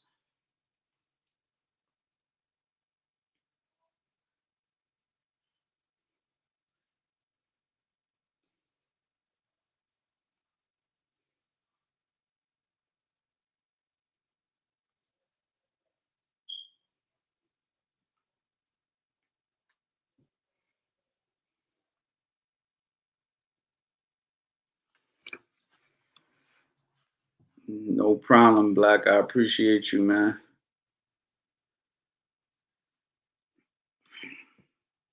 Johnny Rocket Fingers. Hey, coach, can you talk a little bit about strength and conditioning for boxing? Saw a clip of Canelo squatting heavy, and I was always told not to do that. What kind of lifting should we do for boxing? This whole strength and conditioning and weight training stuff, you know what I mean? It can get a little complicated. Different strokes for different folks. Uh, if it works for Canelo, great. I'm not gonna say heavy lifting is bad. I'm not gonna sit here and say it's good. Uh, for me, I don't know how much heavy lifting is necessary for a fighter, but there are guys who do like to weight train. There are guys who like to strength train, and then you have others who don't. So it is what it is. This is a complicated question, something that, if I brought in 5 different coaches and 5 different strength and conditioning coaches, we could probably go on for hours. I tell you what, though, what I will do is I will find a few people who I really value their opinion, and I'll do a podcast on it, man. So thank you for the idea, Johnny Rocket, and we'll get to this. And like I said, there's going to be a whole episode on this. This is not something that I can just answer in 5 questions. I have done a video in the past, though, about strength and conditioning. If you go on my YouTube channel, I actually addressed this in an old live that I chopped up into a mini course, a mini question. You should check it out, strength and conditioning for boxing. I kind of answer all of that. So just go on my YouTube recent videos, and you'll see it up there, somewhere up there. All right, but thank you for your question. Mario, what's good? Yo, what's up, coach? How you doing, man? Can you hear me? How you been, man? You good? Good, man. Hey, thank you, coach. I'm on the way home Denny's right now, leaving church, man. But I just want to say, man, coach, thank you again for the live podcast. I did watch the Tyson and Wilder fight, man, and your boy, I don't know who he was, but he had corrected me like right when I came on last time. He was like, Wilder. He was like, footwork and defense. He said, nah. So I understand. Yeah. But it was a good fight, man. And I also want to say, coach, I was on the podcast with you. Well, not with you, but I was watching when you had Mr. Billy Briscoe on, and he was talking about making the jab nice and snappy. So when I'm hitting that bag, I be trying to throw at least like a good like 80 to 100 jabs. You know what I mean? I try to make that good snap on it. You feel me? So it's getting better. I'm finding my range, but I still got a lot of work to do though. So, Yeah, man. and also I just have one more question, coach. Then I know you gotta get off soon. Um, about the weightlifting. I don't know if you ever heard of Bill Pearl. He was a bodybuilder like back in like the 50s, before Arnold. And I just want to ask, like, when you build the body, like from the neck, down to the calf muscles. Basically, what I'm saying, like when you build that body, does it help you to, if you have to, take more punishment from a bigger fighter? Does that make sense, coach? I believe that the legs are very important. You do have to strengthen your legs. As far as taking more punishment, I don't know if it's going to help you take more punishment. It may help you with some power. But as far as taking punishment, I think that, you need good defense. You know what I mean? To avoid taking punishment. You know what I mean? Whether that means riding with the punches so you don't get hit flush. You know what I mean? I do believe you need to be in shape in totality, you know, working your core, working your back, working your arms, hitting the bag, having your conditioning, you know, to the highest level. All of these things put together is what's going to help you deal with somebody who is physically stronger than you. You know, you can't just work one area of your body and think that that's what's going to help you absorb the punishment. You know, you got No, to work I feel you, coach. I feel you. Like I work everything. You everything. know, Everything's important. Everything's important. yes, sir. I agree. I agree with you 100%. 100%, coach. I appreciate it. Now I'll keep working. Now I just want to say thank you, coach, for all that you do. And I'm definitely gonna get some more of them courses. I appreciate you, my man. Take care. All right, thank you, coach. God bless you, man. You too. KP, what up? 3, 2, 1. KP, what up? What's happening, What's up, my brother? man? Hold on, I'm Hey, can you hear me? Yo, I gotta mute something.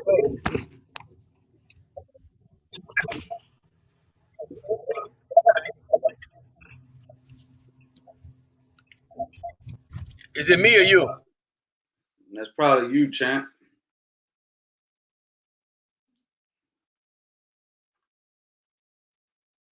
All right. Well, my man KP backed out. 1 second here. Hi, Coach. Oh, it's daylight over there. Where you at? Italy. Italy. That's Yeah. dope. Big shout out Hey, to man. Italy. What's up? Thank you. I just wanted to ask you one question. I mean, I think you get this a lot, but I'll be having my first amateur fight in I think 3 months. I started at 24, so I'm 28 now, kind of. And do you have some general tips for somebody like older? Kind of. I'm in the 215, 220 pound range, just for reference. 215. Yeah, So you're 96 kilograms. fighting as a heavyweight. Yeah, I'm not too tall as a heavyweight. Okay. So, Well, I mean, the only tips I could tell you is one step at a time. You know, I mean, you're having your first fight. You have 4 years of training. I think 4 years is more than enough training for your first amateur fight. At this point, you should be well developed. If you're not well developed by now for your first amateur fight, you've been doing a lot of slacking the last 4 years, in my opinion. I think that it doesn't take that long to have your first amateur fight. For whatever reasons, you decided to wait, and that's fine. But what I would say is just get going, get rolling, get the ball rolling. Go in there, do what you know how to do. Like I said, 4 years of training. I don't think I got to tell you what to do for your first amateur fight. You got to keep your hands up, use your jab, work off your jab. You know what I mean? yeah. Make sure you're in shape, and then from right there, you do your second fight and then your third fight. You know, I knew a kid who started at 28 years old, and he didn't go pro, but he won a bunch of golden gloves, and you know, he had a prosperous amateur career, and that's all he wanted to do. He was a football player for many years, and then he decided he wanted to box, and he never wanted to go pro. He just wanted to be a really good amateur, and he did that, and that was beautiful, and he did really well. And then when he decided to stop, he stopped, and that was it. And I think that's a beautiful thing. I think a lot of people put too much pressure on themselves in boxing, trying to, well, I want to be a world champion and all that stuff. You know, I think that what you just need to do is get going, get started, get the ball rolling, and take it from there, one day at a time, one fight at a time. Yeah, thank you. I definitely I don't have any professional ambitions. Like, I don't think I'll ever turn pro, especially here. But my first objective is just to win my first one, and then win my second one, and then my third one, and Yeah, you know, that kind of a thing. yeah, Just win. Just go out there and learn. You know, learn, man. Every boxing fight is a lesson. So make sure you Okay. go into and you learn. You know what I mean? And have fun, man. Listen, you have to have fun. If it's not fun, there's no point to do it. You have to be having a good time doing it. It has to be fun to you. I love this shit. Video game playing basketball, you know, you have to treat it like that. Yeah. Okay. Thank you, Okay, man. do me a favor, man. Can you show me Italy real quick? Can you just like turn the phone around? Oh yeah. It's a really, really small fishing town. Okay. Really small. This is really small. I'm just going off to work, and it's kind of early, but I caught your live stream, so I thought. Yeah. That's So this dope. is the fishing town. Yeah. So everybody's kind of asleep. That's dope, man. I feel like I'm in Yeah. Italy. It is, man.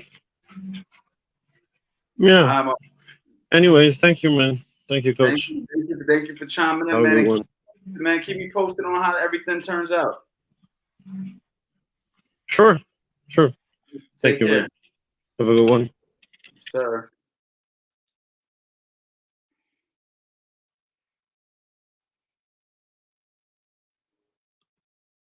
Cash Davis, yo, what's up, Coach? What's up, Cash? How you doing?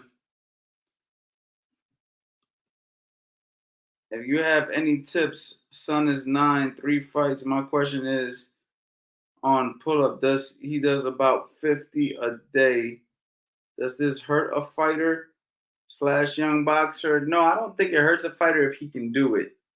You know, I would advise that you listen to him, you know what I'm saying, if he tells you something's hurting him or shoulder or something, you know what I mean? But if he's getting it done, he should be fine. I don't know if 50 pull-ups a day is necessary. You know, maybe you can skip it to every couple of days or something like that. I don't know if you need to work 50 pull-ups a day. I wouldn't make that like a staple. I don't think it's a necessary thing, put it that way. But I do think that if he's doing it, he's used to it, he feels good doing it, he's strong, then do it. You know what I mean? But you do have to listen to him because you don't want, you know, overtraining's a real thing. You don't want him to be, yo, dad, my shoulder hurts, man. And you're like, man, you gotta do your 50 pull-ups. You feel me? Like, nah, just, you know, but you know, let him do his thing. You know what I mean? If he feels good doing it, bang him out, bang him out. You know what I mean? Calisthenics you can basically do most of the time. But within reason, you know what I mean? He's also hitting heavy bags. He's sparring. He's running, I'm supposing. You know, he's not just doing pull-ups. He's literally doing a whole list of activities that boxing forces you to do. So you just want to listen to him. You want to make sure that, and you also want to see how he's performing. If he's performing and sparring and he looks a little bit like something's wrong, then you want to evaluate the training. You want to pay attention to what's happening in training. You know what I mean? And a lot of that sometimes can be overtraining. So again, he's 9 years old. 50 pull-ups is very impressive. Make sure his form is good. Make sure his technique is good when he's doing them, right? He's not just ripping out these little half pull-ups. Maybe make him do a real pull-up, good form, let go, good form, contract those muscles, develop real strength. You know what I mean? It's not about the number, it's about the quality and the reps. You know what I'm saying? So make sure all of those things are good. The same thing with push-ups. You know, I used to have a kid, he used to do 20 push-ups. He couldn't do them to save him life. I switched them over to say, listen, I only want 5. But the 5 push-ups, man, they were good push-ups. You know what I mean? You get more out of those 5 push-ups than 20 BS push-ups. You know what I'm saying? So just make sure his technique is good and everything like that. And he should be good, man. Appreciate you chiming in, Cash. And I remember when you first told me about your son, he didn't have 3 fights. So the fact that he's fighting, man, I'm proud of you guys.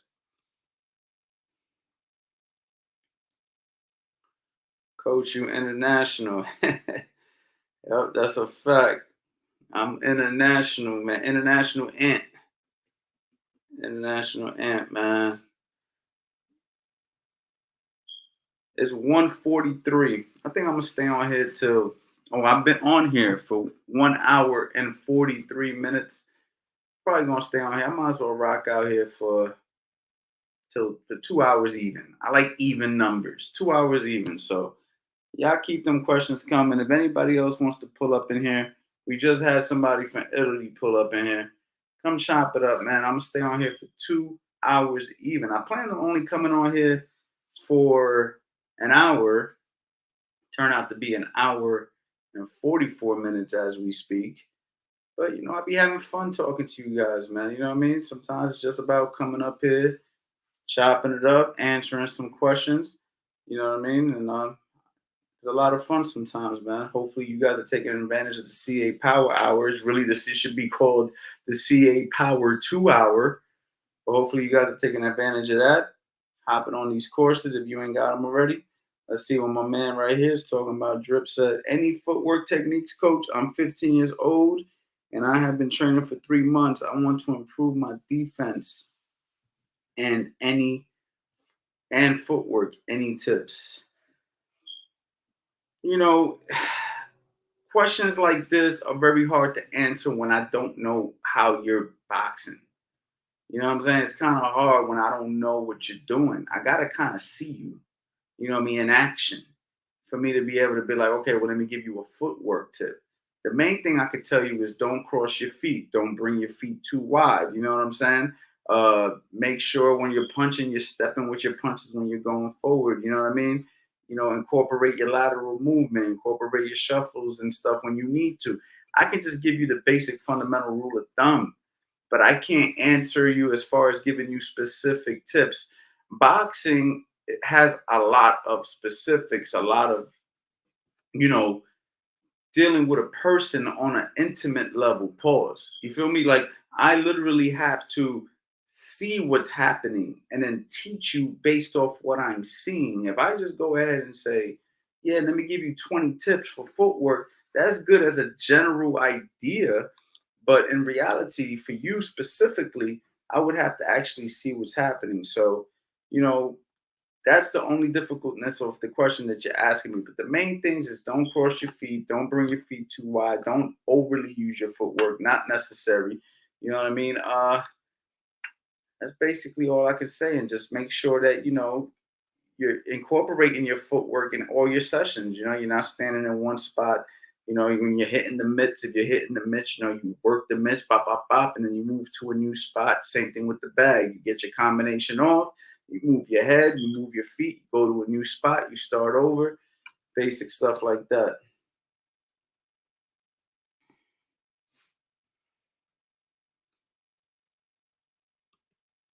Facts. Get on the live and shadow box.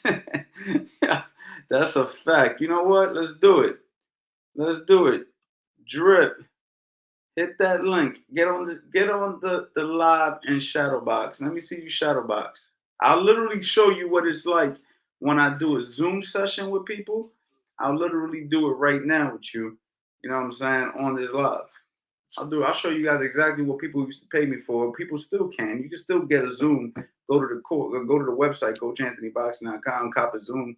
You know, I don't do as many as I used to because I'm busy, but I still do them. But I'm gonna do one for you right now. Click that link.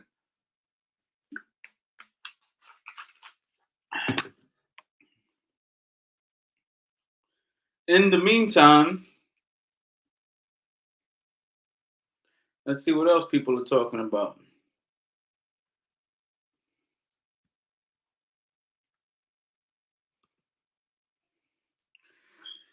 Hey, coach, how do you catch a coach's attention in a new gym? I feel that I am better than a lot of people, but I don't want to prove it by teeing off on a guy that can't defend themselves. You prove yourself in the gym by just working hard. Coach tells you to do something, just do it. Put in the hours, put in the work. Don't be that I know it all. Don't be that kid. Oh, yeah, but I heard this, or I did that, or, you know, don't be that guy. Go into the gym, humbly work hard. When they say suit up, you spar. Do what you're supposed to do in sparring. Don't worry about teeing off. Do what you're supposed to do. Let the coach control it. And that's it, man. And put in the work and stay disciplined. You know, I mean, you can't, you know, hey, look at me. Like that doesn't work with most coaches, man. Another thing you could do is pay for personal training. I'm a big believer in investing in yourself. And if you want a boxing coach to work with you on an independent level, you might have to spend a little bit of money. The years of the custom model Mike Tyson's and all of this, where it's like, oh, the fairy tale story of the trainer literally just holding you by the shoulder and saying, "Hey, man, I'm just gonna teach you everything, and we're gonna ride this journey to the end of the world." You know what I'm saying? Them days, people got to make a living. So if you really want one-on-one attention, hit him up and say, "Listen, I want some attention." And then maybe he might see something in you and say, "Damn, this kid's really good. Let me put a little bit extra into him." And then maybe he'll stop charging you along the way later on. But that could be another approach. So invest into yourself. Spend a little bit of money. Have him train you one-on-one. You know what I'm saying?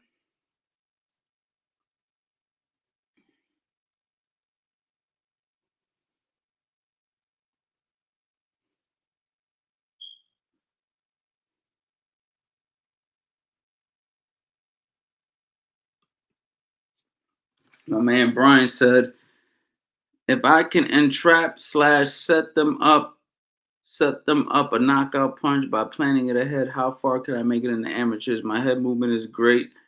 I have done a knockout on a backstep instincts like Roy Jones." I mean, you know, I don't even know how to answer that, man. Like, you can't predict when you're gonna knock somebody out. You know what I mean? Like, sometimes you get knockouts, sometimes you don't. So you know what I mean? You just do what you do, man. If the knockout comes, it comes. That's really what it comes down to. Can peekaboo style of boxing still be effective in the modern era? I believe so. I believe it can be effective, but I just believe that it takes a certain person to teach it, a certain athlete to do it. I don't necessarily believe that it's for everybody. It's kind of like the Philly show. Everything isn't for everybody.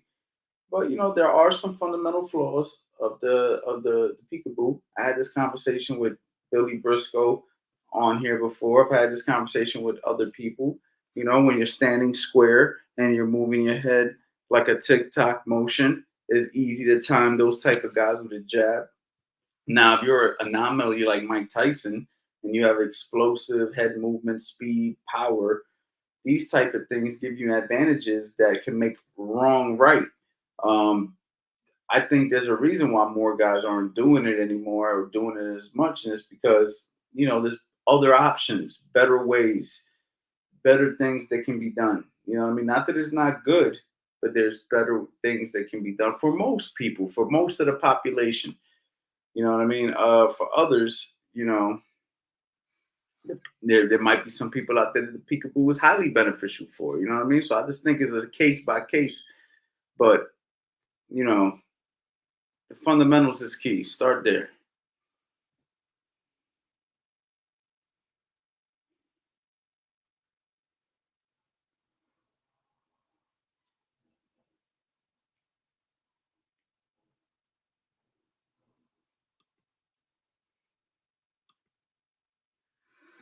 Guys, use CA Power Hour before I get out of here, man, and get 75% all courses. 75% all courses, man. Um, you know, can't stress you guys, man. I can't stress you guys.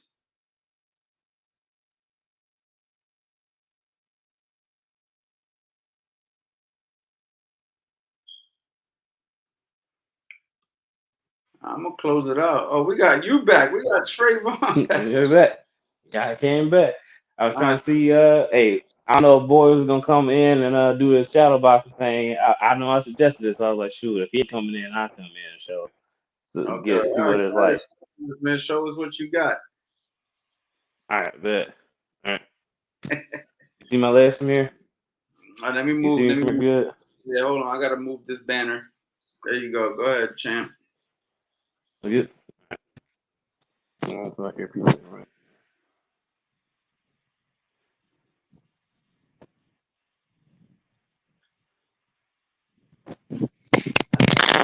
Sorry, earpiece fell out. Hold up.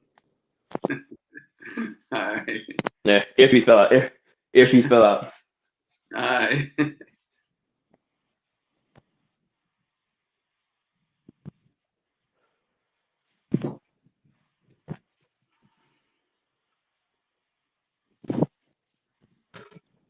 Now, time. Do What's that one move you did? Do that again. The one you did where you kicked your foot in the front. This one's the switch. That. Yeah, go ahead. Do that again.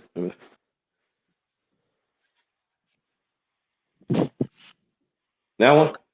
Yeah. Now, do you train like at an MMA gym or something? Yes. You train at an MMA gym, okay. All right, because that what you did right there is a little bit like a little unorthodox to say the least for boxing. You see what I'm saying? But go ahead, continue. Continue. Let me keep seeing you. All right.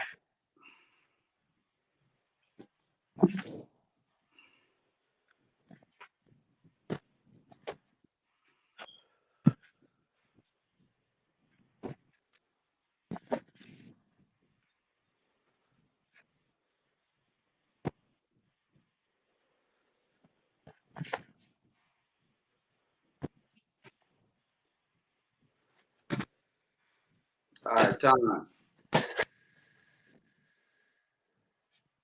That's good. All right. Well, I can see you got some speed for sure. I could definitely see you got the speed. You got a nice straight right hand, nice and straight, comes out real straight.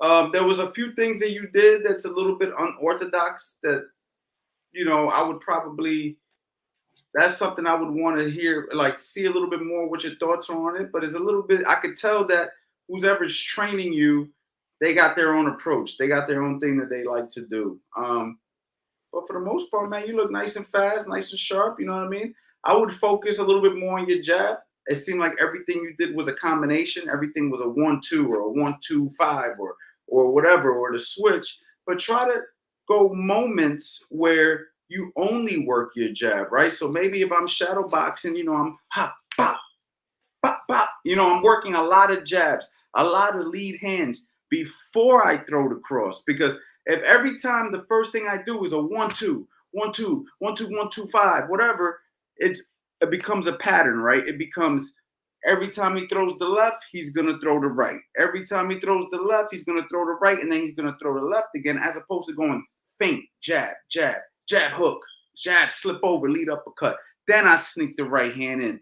You're so fast, you want them to forget that you got that right hand. You want to put them to sleep. You want to lure them to sleep. So you let them fall asleep by letting them only see one tool, and then you deliver the next tool. So, within watching you for 10 seconds, that's something that I would see. Like, because I noticed right off the rip, everything is a combination. Everything is right to it. And it's like you're almost giving away your stuff right off the rip, as opposed to setting it up for later on. You see what I'm saying?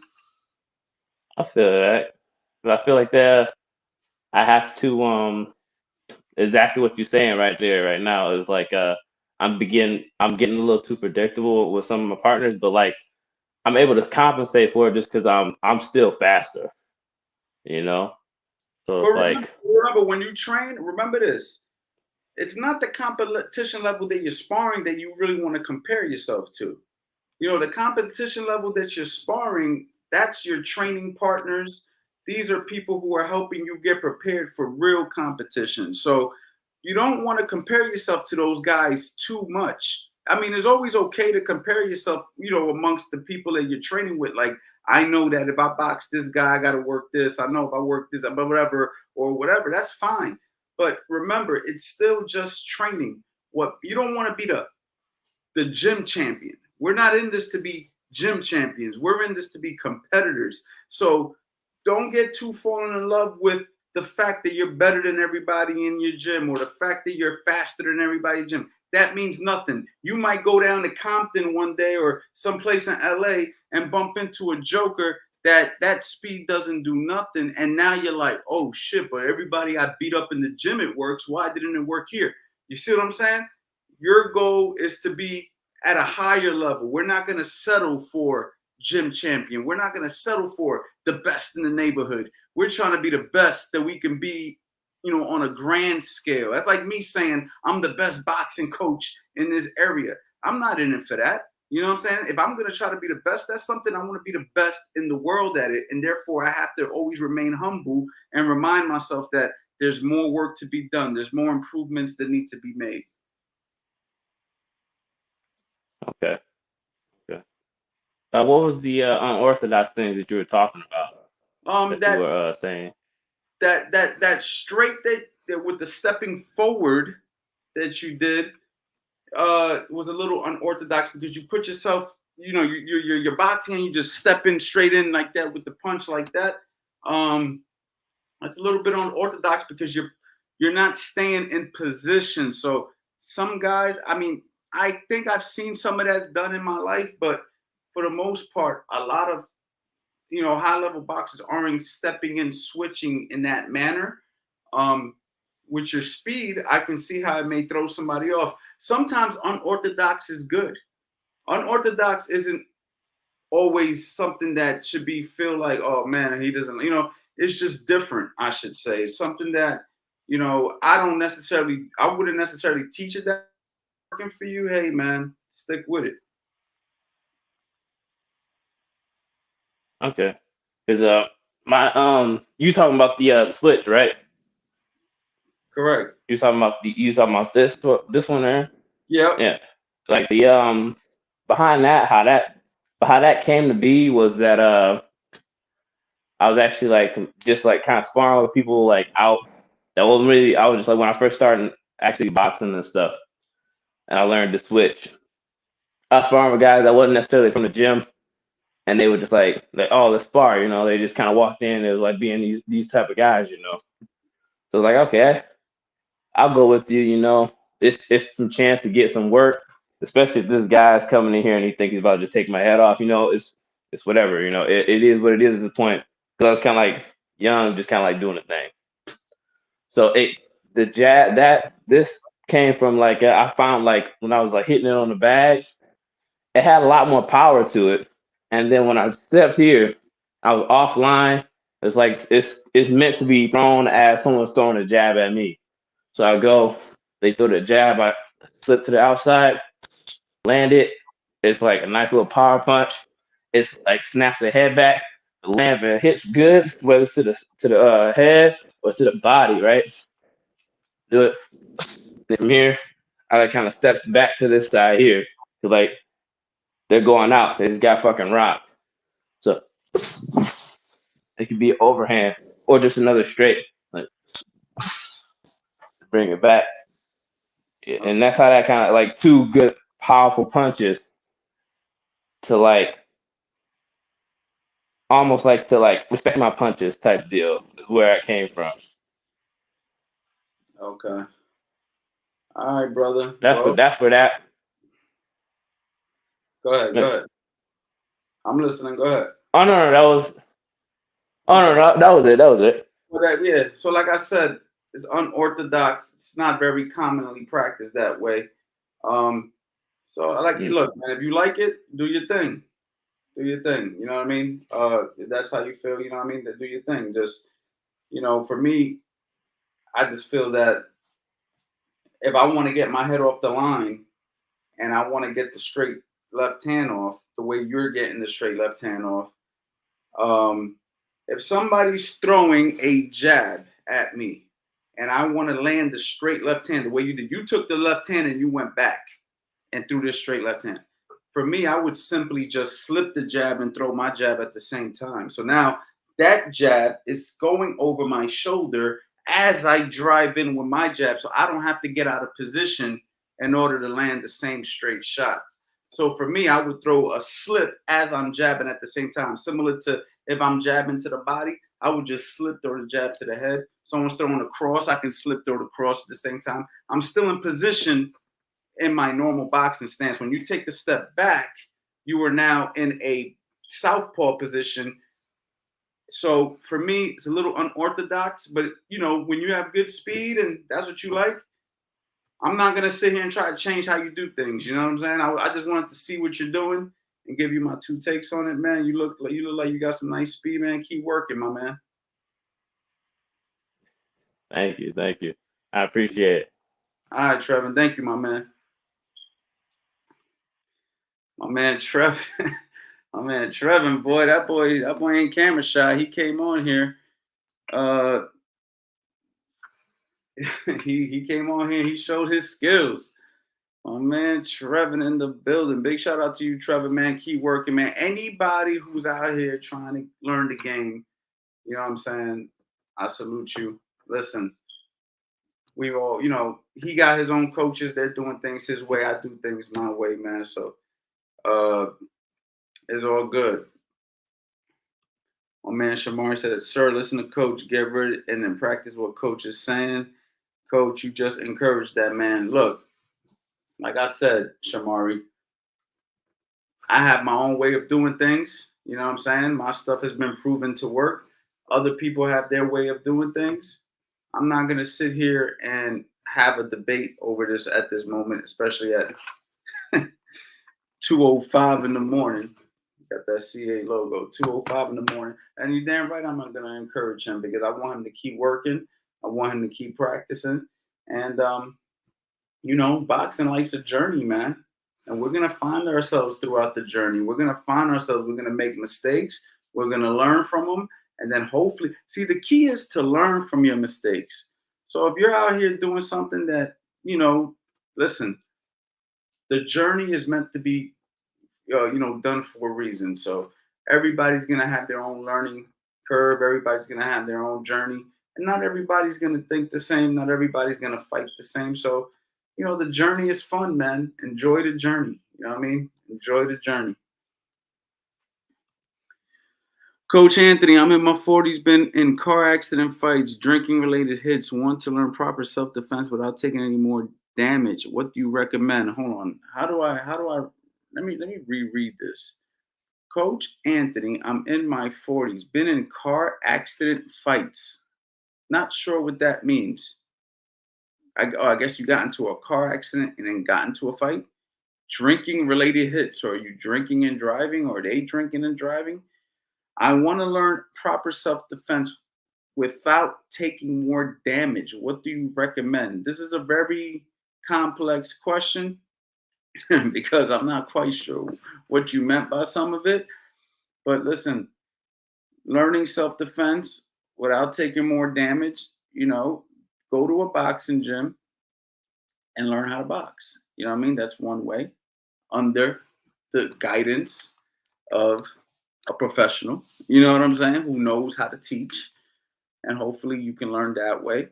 I would avoid getting into fights on the street because it don't matter how much boxing you have if somebody pulls out a gun or something like that. So, I mean, if we're talking about street fights, the best thing to do is avoid them. I try to avoid them at this stage of my life. I've been in plenty of street fights.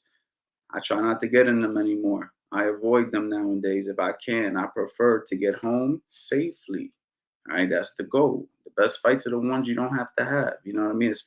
In the streets, at least. If you're a boxer and we're looking for the biggest paydays, right? That we can win. But that's really what it comes down to, man. So, you have to start somewhere. But that question, concerns me. That question concerns me a little bit.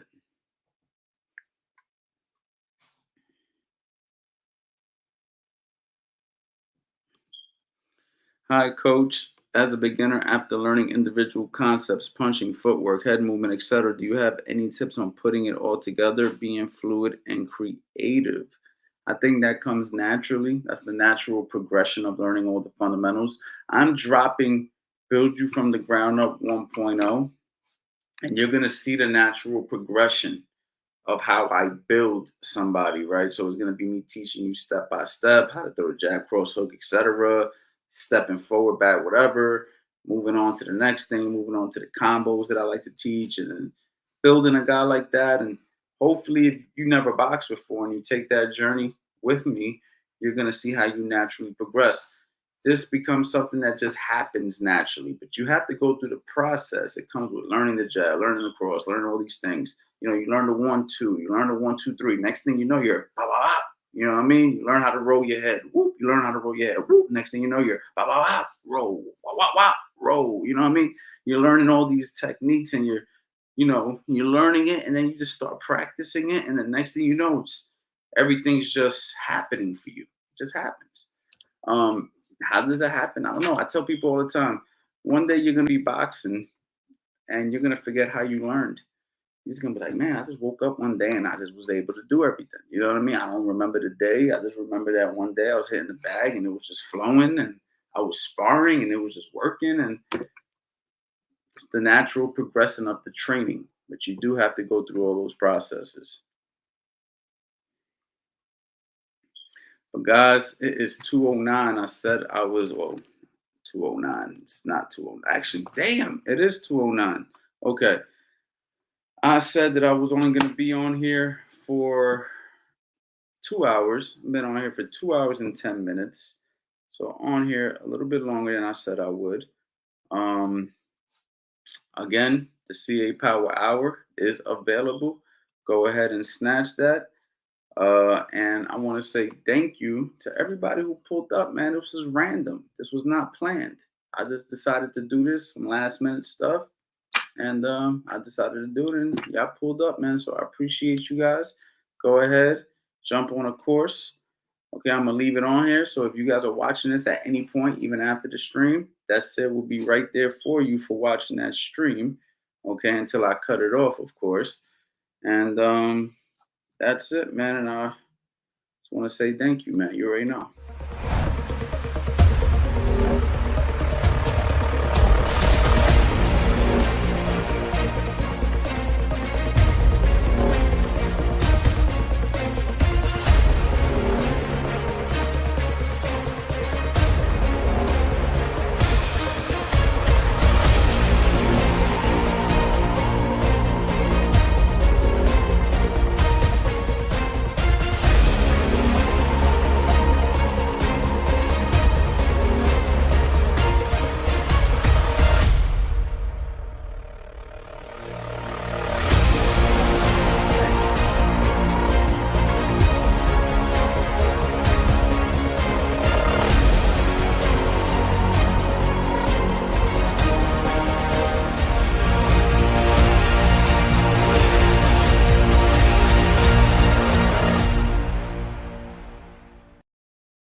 Peace, y'all. I might pull up in here tomorrow, so make sure you guys pull up.